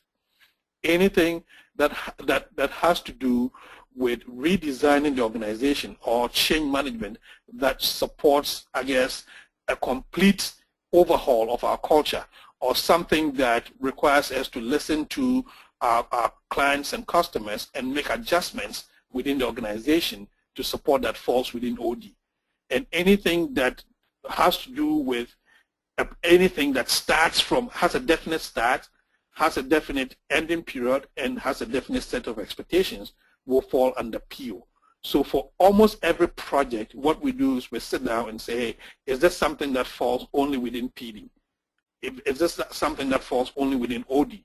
Or is this something that requires us to pull people from different angles So the title of instructional designer at Aerotech obviously would be a little bit deceiving. You are really a performance consultant. That's what it is. Does that answer your question? Yes, it does. Thank you for the thorough explanation. Thank you very much. Okay, so now the set of questions we have came from Beverly Hill. And the first question that Beverly had for me is, what is the biggest challenge you have faced? Let's see here. 1 second. What is the biggest challenge that you have faced while managing a team of instructional designers? My biggest challenge has been maintaining a balance between delegation and control. As somebody who loved the technical side of the business, I'm starting to realize, I started to realize once I became a manager that, I couldn't have my hands in every technical build. So sometimes I have to delegate, and I like to let go, but I also don't forget that I'm responsible for the final output. So it's just letting people have their way and do it with their own design, versus chipping in, putting in my 2 cents here and there to make sure that it's something that I can defend. And then the other challenge that I have is conflict management. Everybody comes to you when there's a conflict. Everybody comes to you and they tell you their side of the story, and you completely identify with them. But some way, somehow, you have to state what is right, what the company's position is, and sometimes that can be a challenge. Let's see. So Beverly's other question is, Aerotech services a wide variety of industries. How does that impact your team? Again, great question. How I see it is this, we're into staffing, so we serve, like you said, we serve almost every conceivable industry. As instructional designers, what my team and I always talk about is that we bring to the table a proven methodology, which is the ADI process, right? So whenever it becomes necessary for us to understand the specific dynamics of a particular industry, we have people, we call them divisional experts.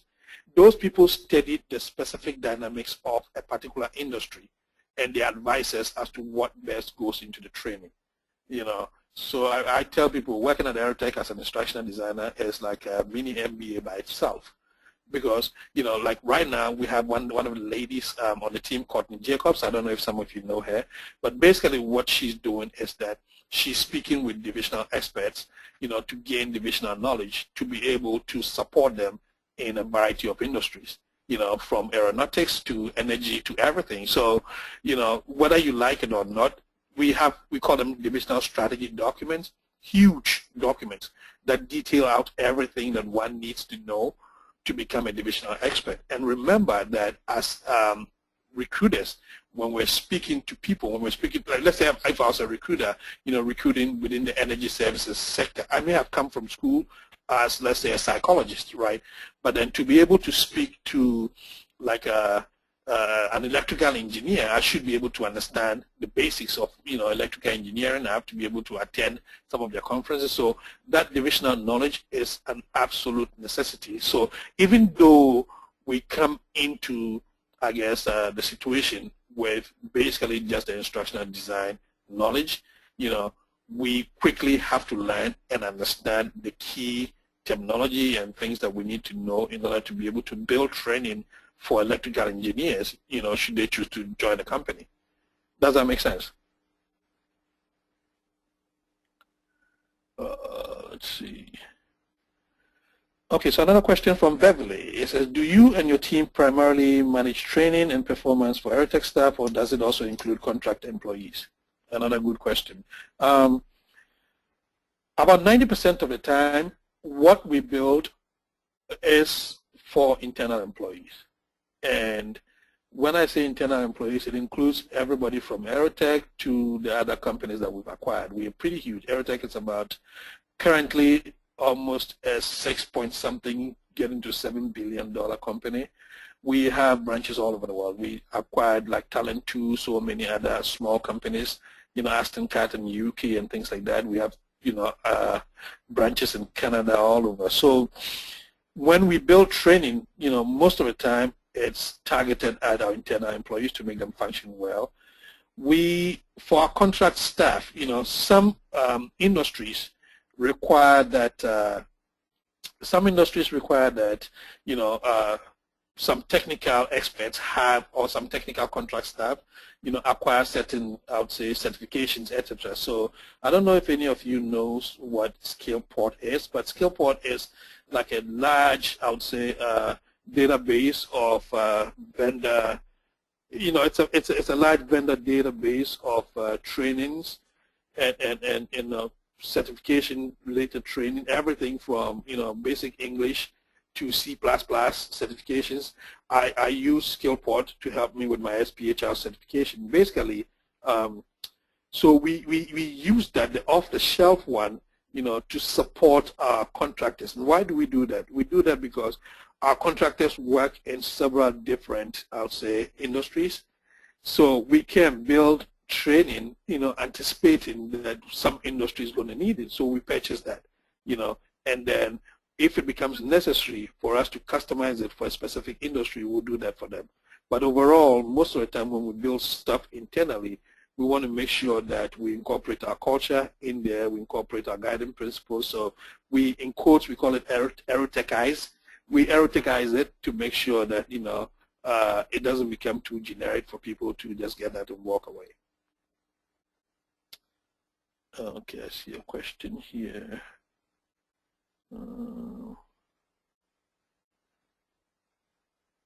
Oh yes, Skillport is, you can call it an LMS. It's more like the way I see, and well, it's an LMS to a large extent. It's an LMS, yes, you can say that. Let's see. Okay, so does Aerotech use a performance management, learning management? So I think I mentioned this already, which is a cornerstone on demand. So I think that ends, let's see what I have here. That ends Beverly's questions. Did I answer your questions correctly for you, Beverly?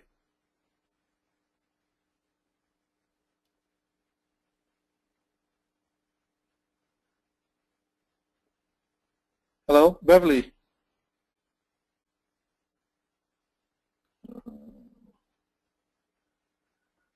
Oh, great. Yes, you did. Thank you. So the next set of questions came from Sharia Makida. Let me see. I hope I'm pronouncing it well. Sharia Makida Abdul Hakim. The first question, let's see what I have here. It says, how do you ensure that learning and development that is being delivered is aligned with business strategy? Good question. What I do in almost everything when I have to be the person actually, developing the training and coming up with objectives is I start by asking myself, what is the business objective? So I almost always start with the business objective, and I make sure that the learning objectives that I come up with are objectives that clearly support the business objective. So that's the linkage that has to be created, and you can do that with several different types of tools and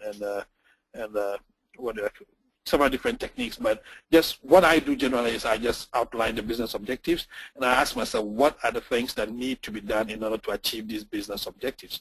What are the things that need to be done from a training point of view? And those define the training goals, and out of the training goals, I come a step lower and define what specifically has to be taught in the class in order to, meet those goals.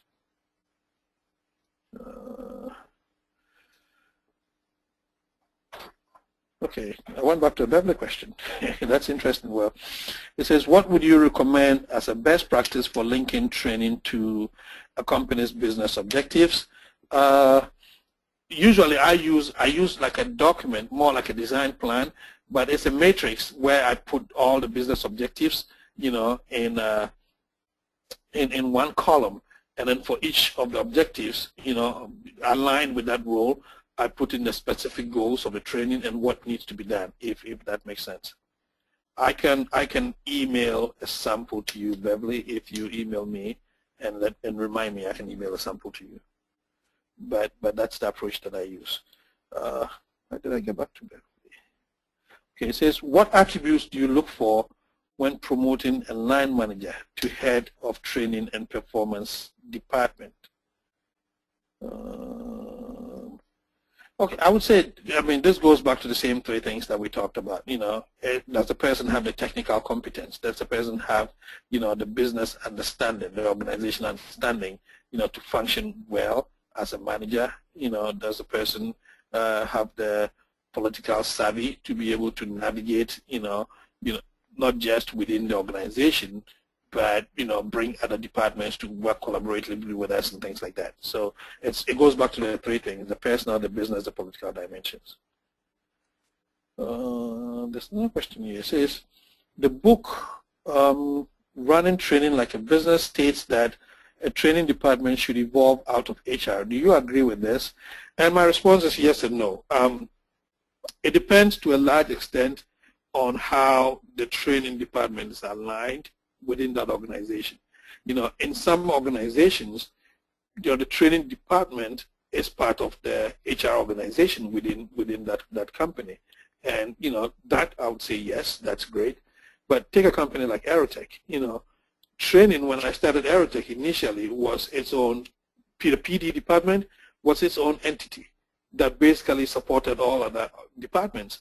At some point, it got aligned with HR, and it got aligned with HR because we had an HR initiative, over a period of like 2 or 3 years that we wanted that to support, and then now it's aligned with operations. So this statement may be true in some cases. In other cases, I don't think it fully works. Again, training is a support function, and depending on how an organization wants to use its training function, it will end up aligning, with a specific department or another.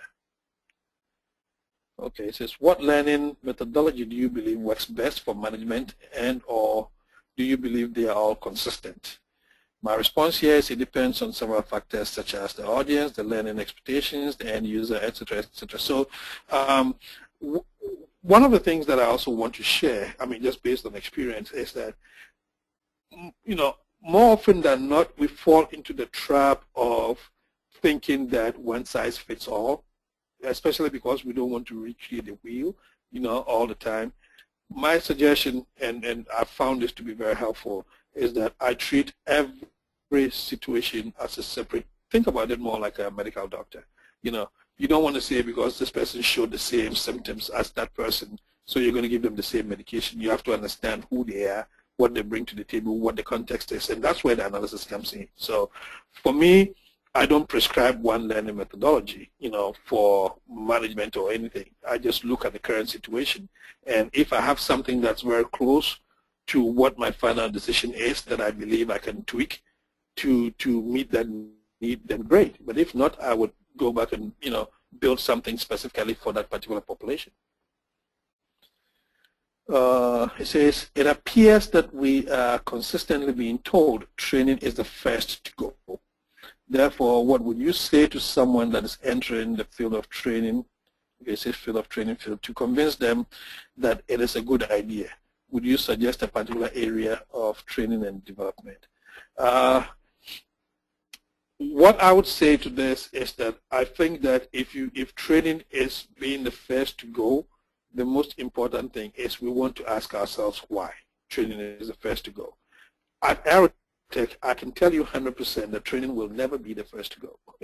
Reason being that training has gradually evolved to become a strategic management tool, to the extent that we are seeing, this year at the corporate awards, the all hands meeting, you will be surprised that our director of organizational development, won the Visionary Award.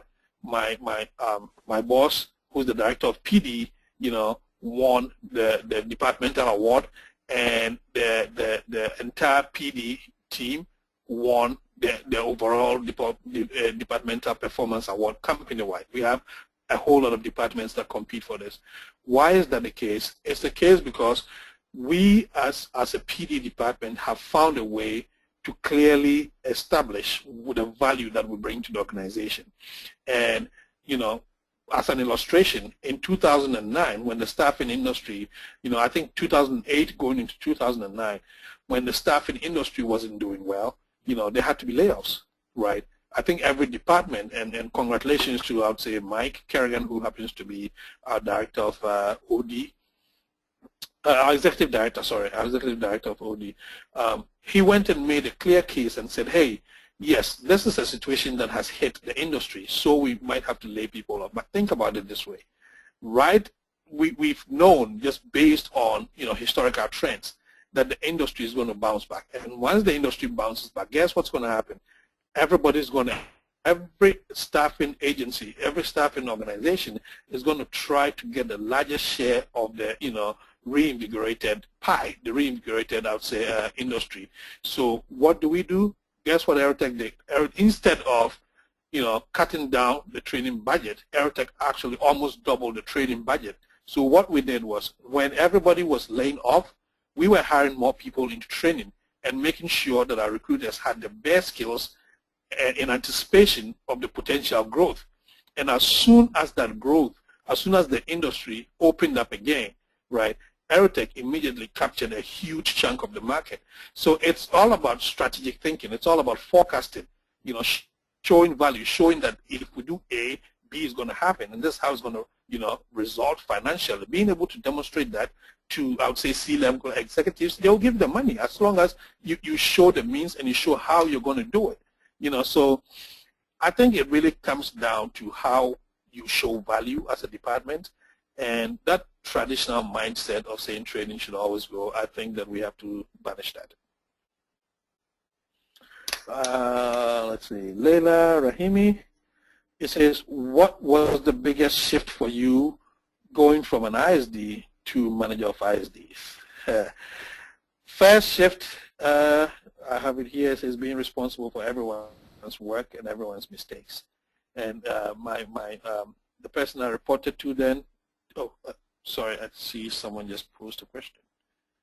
Let me go down here. Sorry, let me quickly take a look at this, see what I have here.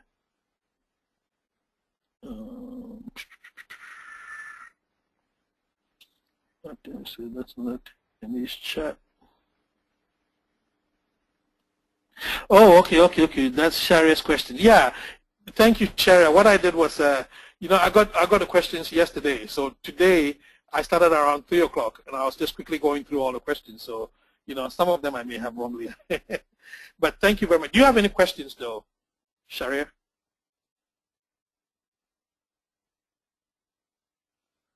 Let's see. All right. Thank you very much. Perfect. And thank you, Greg. So yes, you know, the biggest shift for me was coming to that realization that I'm responsible for everybody's work and I'm responsible for everybody's mistakes. You know, that was like, wow. So somebody makes a mistake and I'm the one that's going to be called into the office to answer the question.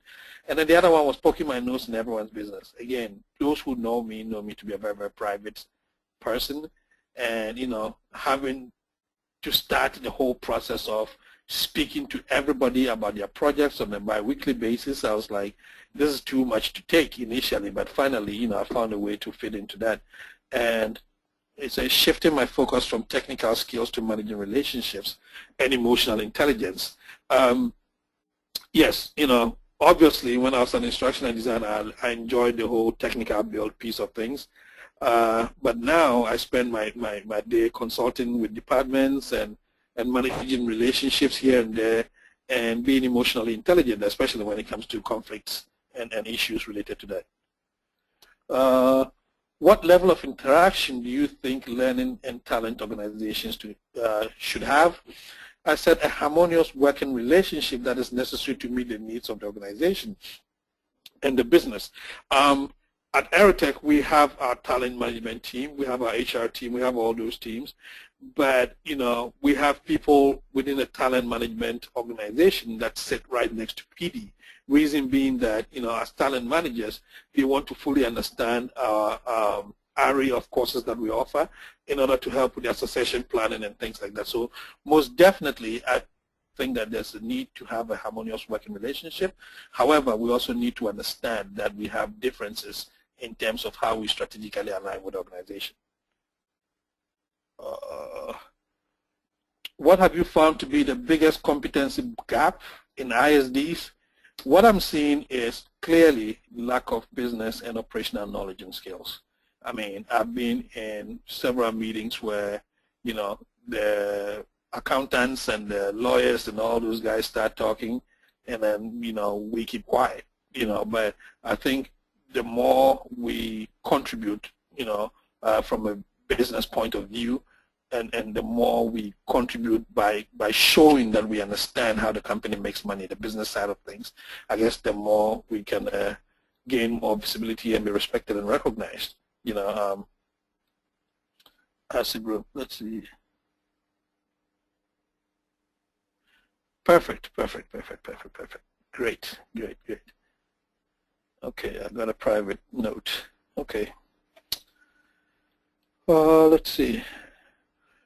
Another Leila question.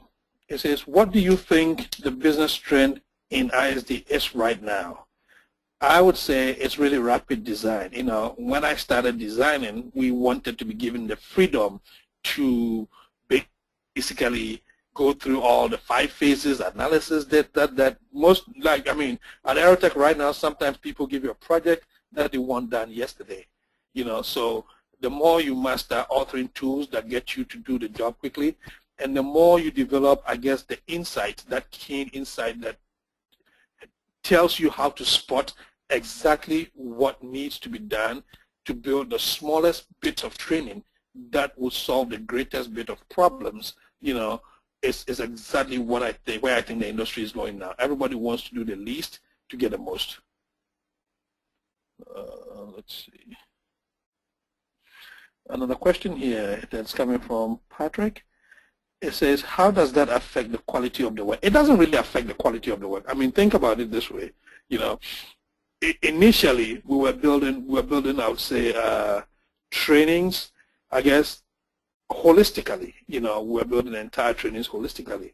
What we've shifted to now is a piecemeal / just in time / just needed approach, where rather than build an entire systems training for a whole system, if there's one component of the system that gets used all the time, that's what we're going to build first. So it's really speed to market. Do we want to spend 6 months building everything and get the training ready by the time the technology is out of use, or we want to build just that component in training for just that component that is used by everybody, within 2 weeks? So that's really where I think the industry is going, and instructional designers that are ready, that have built themselves to be able to, I would say, quickly, deliver the end product within the shortest possible time to affect the largest number of people, are the ones who would be getting a lot of consulting type jobs. What is your favorite ISD book, blog, website, etc.? I think that, over the years, I got through this program in 2009. So over the years, I've gradually shifted from books. I spend a lot more time on websites. And I don't know if you guys know Don Clark's website. When you Google, you type Big Dog's Bowl of Biscuits. Is this guy who does a lot of research around, training and performance improvement as a whole. I usually go there to check out, yeah, I think Leila said yes, great site. Yep. So I find his site to be very, very helpful. I usually go to ASTD to see what's new. Obviously, as a manager, you want to be sure that you are following up on the trends.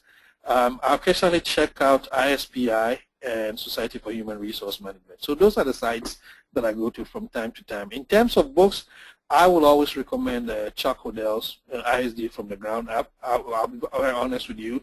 I came from a program where I had already learn something about instructional design. I used the Dick and Carey model. But then, when I read Chuck's book, it actually, broke it down, made it very, very simplistic for me that, I was like, okay, if this was how it was presented to me earlier, I guess I would have grasped it, much, much earlier. So those are the things that I focus on. So Leila, did I answer your question? Yes, thank you very much. Perfect, thank you very much. Now we have Larry Monroe.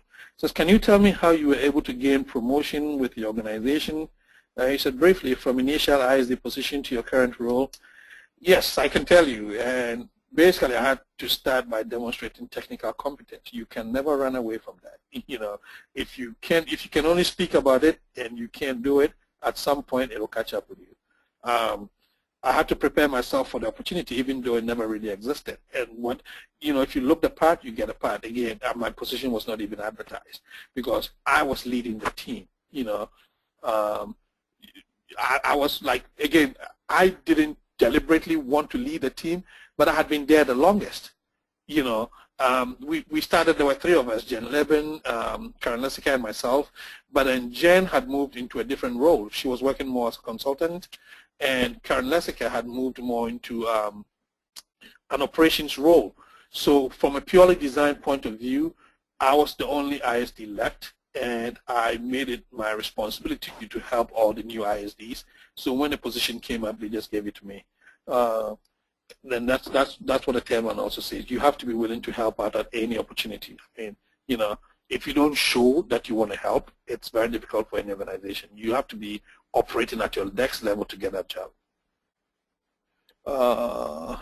What are the most prevalent problems that you have had to take on when working in a team and individually when working on a project? In a team, I think is most people wanting to do it their way and you having to whip everybody back into what's right for the company. Individually, I think it's having, the time required to make it my legacy. We all have, branding issues where, if I'm building something, I want to leave my Jeffrey mark on it, but sometimes the client needs something very simplistic, so it's difficult to get that full time to build the kind of perfect product that you want to leave as your legacy. Let's see. What skills are most needed in training and development currently, and what is your focus for the future? Currently, absolutely technical skills related to the use of authoring tools, as well as graphic design, Adobe products. I mean, you go everywhere. And in the past, designers were designing and sending them to graphic departments. Now they want designers who can design and then, create the graphics themselves. They want folks who understand Captivate, Camtasia, all those quick, rapid development tools. So you definitely want to master those. In the future, I think that what's going to happen is that most ISDs are going to move out of organizations and start operating as consultants. And at that point, being able to justify, your method and media selection, being able to justify your instructional strategy, being able to determine what must go into training, what must not. Basically, being a consultant, having the full array of skills is what's going to be in demand. And also, you should be able to engage clients consultatively. Some clients are very difficult to engage with, other clients are a little easier. So we have to learn the skills of engaging clients consultatively. What are your top 5 things a manager should know? Again, I said it depends on several factors. And when I say several factors, really, it depends on the type of industry, the type of role. Is this person really managing people, managing projects, managing programs? But, the common threads that I think cut across everything, clearly, in my experience, you should be able to set the direction and communicate goals and expectations to your team. I mean, if you are not setting goals, how are you going to evaluate them? So everybody, to be a great manager, you should be able to, take friendships aside and say, this is what I expect of you. You should be able to motivate your team to excellence. If you can't influence people, if you can't motivate people, then it's going to be difficult for people to accept for you to lead them. How to develop your team both individually and as a cohesive unit. You should be able to honestly, assess the skills of your team members and let them know. And you should be able to, as a manager, know where your team does well, where your team doesn't do well, and find the best way to develop your team. You should be able to manage or resolve conflicts where necessary. I mean, it's interesting. There are times when I tell my team that when there are conflicts, there's some times where I tell them I refuse to resolve the conflict, because if the conflict arose from two people, I want to manage it to the point where those two people sit and resolve it, because I might think it's resolved, but if those two people don't come to the agreement, usually I force a lunch. I tell person A everything good about person B that they need to really take time to understand, and I tell person B everything that they need to know about person A, and I pay for lunch. I said, go and talk amongst yourself and come back to me with your decision as to how you're going to work together. And you'll be surprised at how people, when they have those open and frank conversations, they completely resolve issues. And how to objectively evaluate your team's work. And that was one of the things that I think Tracy said earlier. Sometimes when you're looking inside, it's difficult to really see what you're doing. So what I do from an objective point of view is that I create my own assessments, and then I go to the end users. I go to the program managers that we work for. I go to the directors, the departments, and solicit feedback, and I compare the two. If I'm rating my team higher than that, then I need to start managing things well. If I'm rating my team lower, because my rating should reflect what our customers are also saying. Perfecto. Somebody said, excellent technique. Gracias. Let's move here.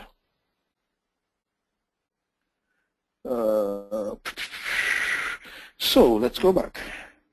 Larry, did I answer your questions?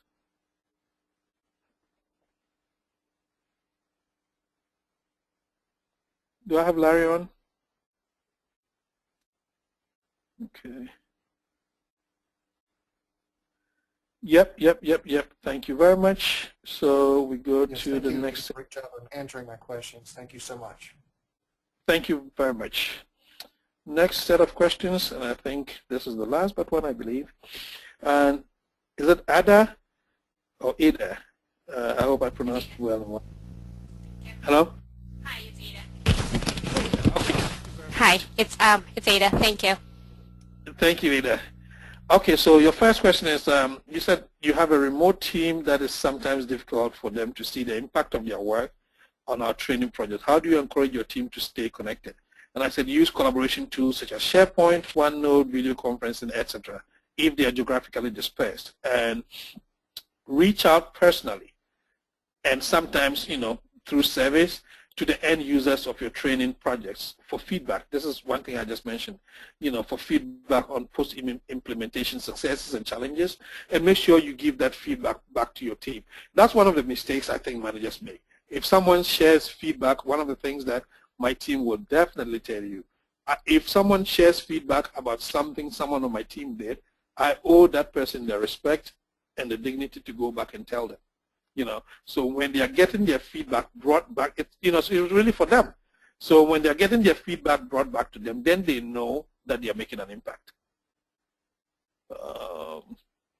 How do you respond to training requests when you know there really isn't a training need? I said make a clear case why training is not needed. Obviously, sometimes people like to put the blame on training, but if it's not a training situation, show why it's not training, show why training is not going to answer it, and suggest, but don't leave it there, suggest alternative approaches that will work better and show the cost versus benefit. At the end of the day, if you did that, you've done what is right for the company.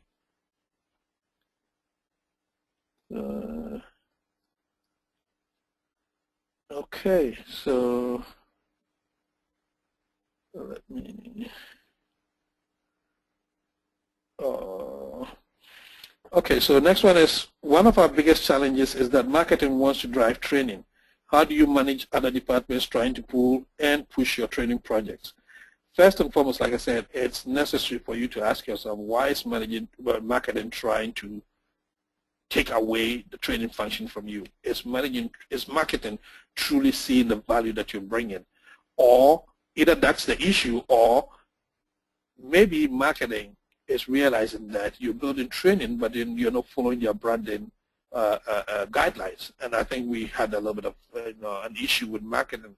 We're creating training programs and workbooks and things that at some point did not necessarily follow marketing's branding. So what we have done is that anytime we build templates or anytime we build worksheets and things like that, we make sure we run it by marketing and get the approval. But we clearly let marketing know that training is our function and we will do the job.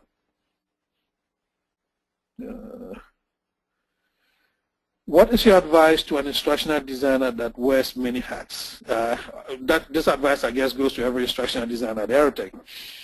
It is great. I said it's great to be a jack of all trades. It gives you perspective on how all pieces of the puzzle connect. However, you still want to establish an area of expertise. So what we do at Aerotech is that even though we accept any type of work that's brought our way, we also have instructional designers aligned with certain training program managers who give them a much deeper insight into their areas of expertise. So when I get an assignment that falls within, for example, recruiting, there's a lady on my team, Megan Thorne, who has been positioned as the person who sits with the recruiter leadership team all the time.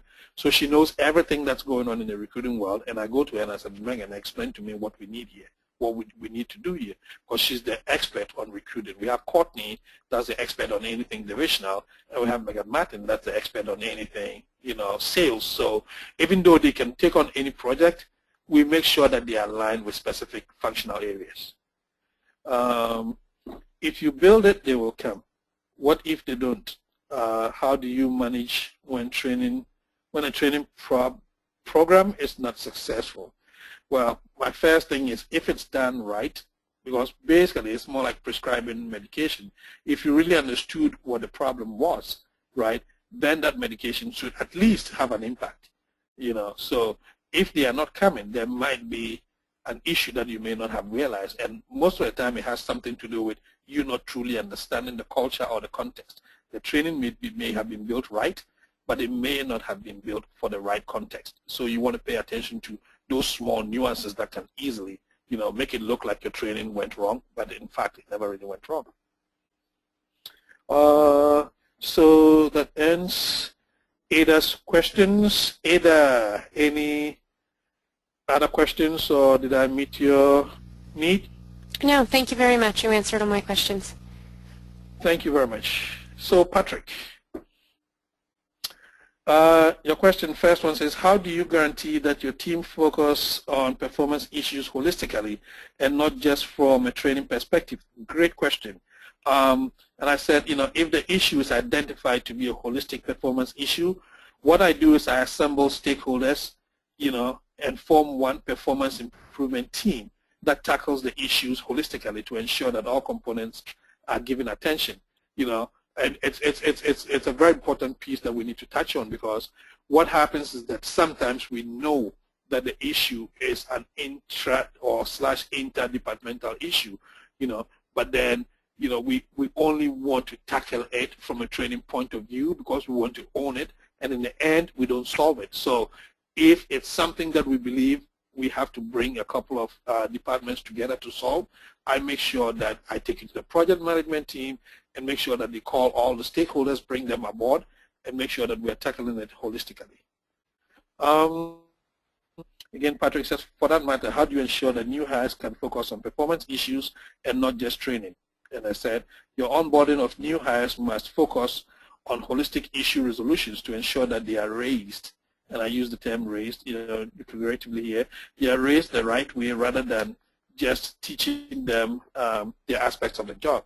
When I was a manager a while ago at the Department of Health, where we had, I managed the Emerging Leaders Program, and all these guys had their tracks. Some wanted to go into health economics, everything, but we made sure that to begin with, that they had rotations where they touched almost every aspect of the business, so that they understood how to diagnose from a holistic point of view rather than just, how do I put it, rather than just tackle it from their point of view. So I think that's the kind of thing that we need to do.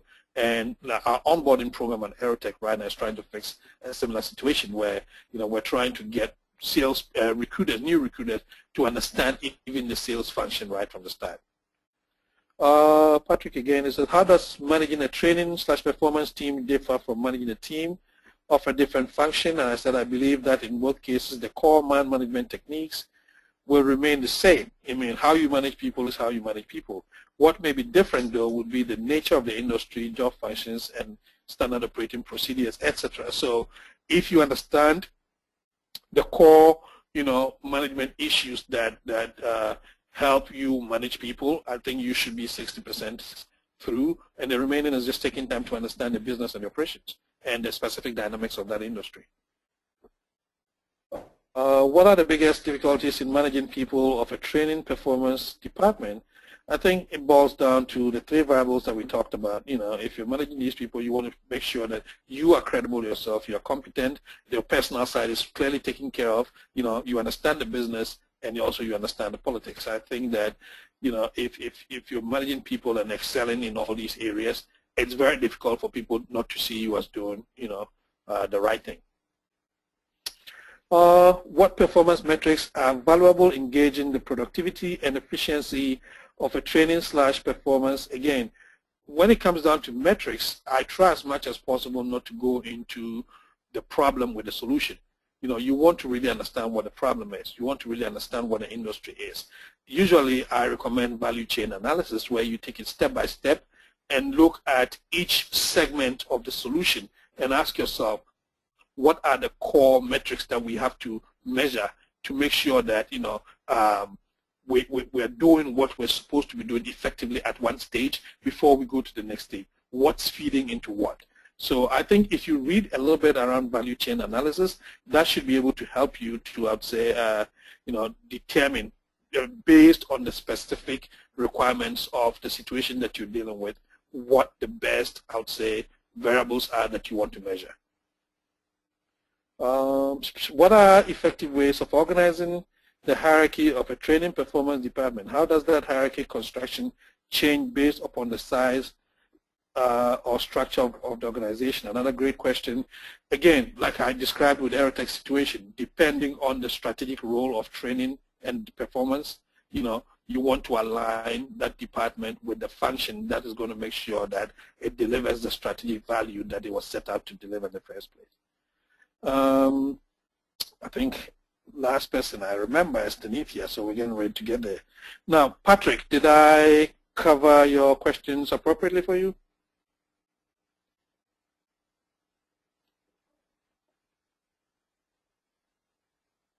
Yes, okay.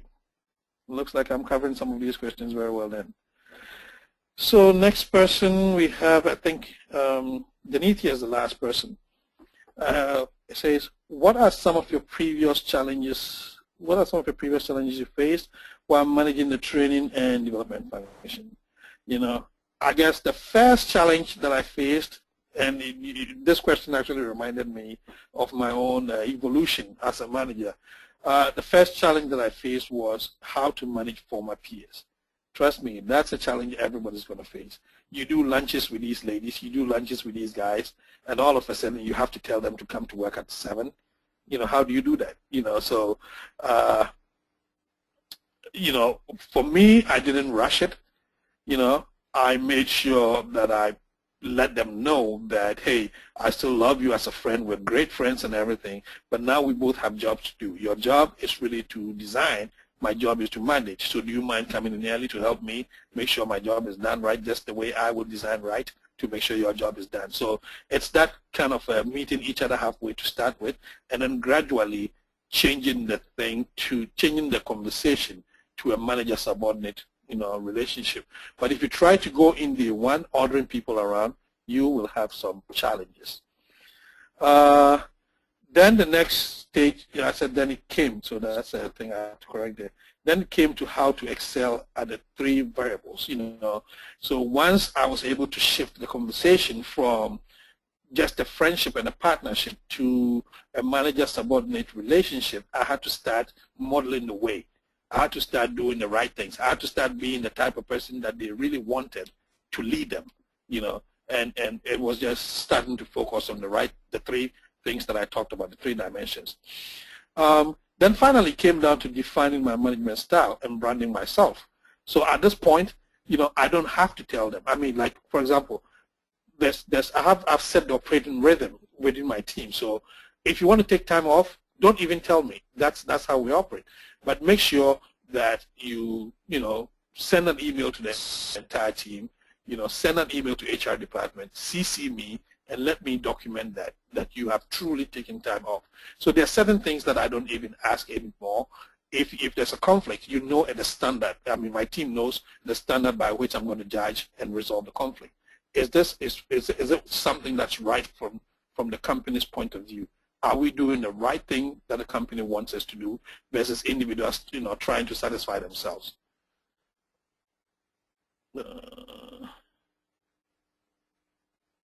Yeah, true. It says it has to be hard managing your former peers. That is absolutely true. And the good thing is that prior to me getting in this position, I worked at the Department of Health, and there was a course that I took there, how to manage former peers. So that helped me quite a bit. So can you share some of your performance improvement best practices? I said definitely trust the RD process. It works. I mean, if it's something that is talked about in every program, then something about it works. Acknowledge that every situation must be approached as a separate and unique case. That's one of the biggest problems. I mean, most people want to go into the problem with the solution, but take your time, go through the RD process. Analyze it as a unique problem. Design it, develop it, implement it, do everything as a unique problem, and you find out that at least you achieve a certain measure of success. Never prescribe a solution before you truly understand the problem. Absolutely, that's one of my best practices. And never underestimate the power of culture and context. You might get it all right in one culture, one situation. You think you want to lift it and take it to another culture, it's going to totally backfire. So in your analysis, you almost always want to analyze the culture and the context as well. Okay, how do you champion the training function in your organization? I said it comes down to showing the value and the strategic implications of your training efforts. If you're able to show value, if you're able to prove what you said was going to happen, and they tell you that there's this joke that, if you know someone who can tell you what will happen tomorrow and explain tomorrow why it did not happen, then you've seen a politician. You don't have to be a politician. You want to be sure that truly, you've really understood the situation from a strategic point of view. If you promise something, you want to be able to own the solution and deliver on that promise and show the value, that your training function adds to the organization. And that's when you have a place when it's time for layoffs. What has been your experience managing and mentoring those new to instructional design? I said both parties must be willing to contribute to the partnership. It should never be one-sided. It should never be me begging to mentor the person, and it should never be the person begging me without getting my attention. Typically, and I do this a lot with interns as well, I start off with, I don't know if you guys know about the situational leadership model, but I usually start off being more directive because obviously they need help. You show people how to walk before you watch them walk. So I start off with being directive, and then gradually I start, leaving them to make their own decisions, and then I support them as and when necessary. So that has been my approach. Do you have any suggestions on how one can manage his or her career up? Again, nothing beats you doing the right thing, and nothing beats you actually making sure you have the technical competence and everything that it takes to excel. So begin by developing excellence in the 3 variables discussed earlier, and use a mentor or multiple mentors if necessary to kind of help, create visibility for you, advocate for you, and get you to be seen on the radar. Any questions? It looks like I managed to get through all the 57 questions or so. Any questions anybody has for me?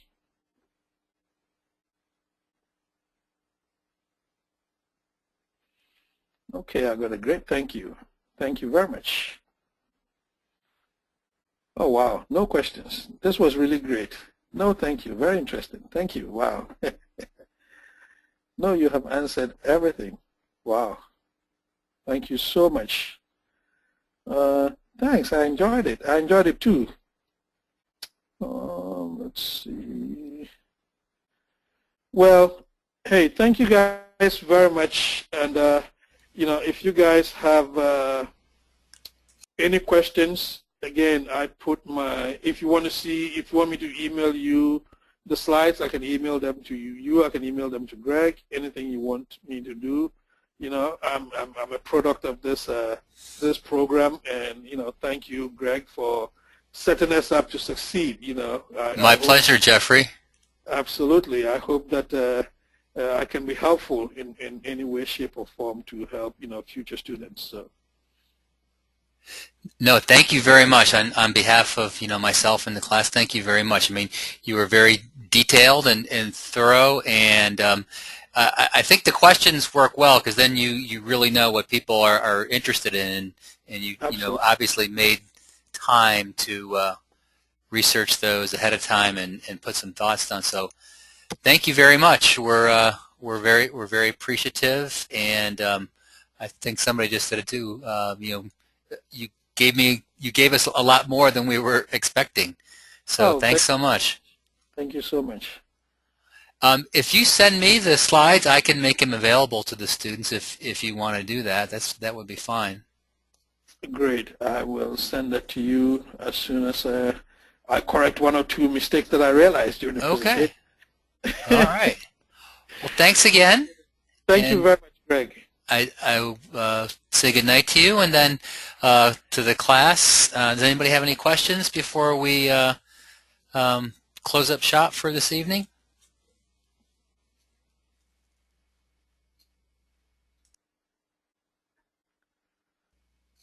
Okay. Alrighty.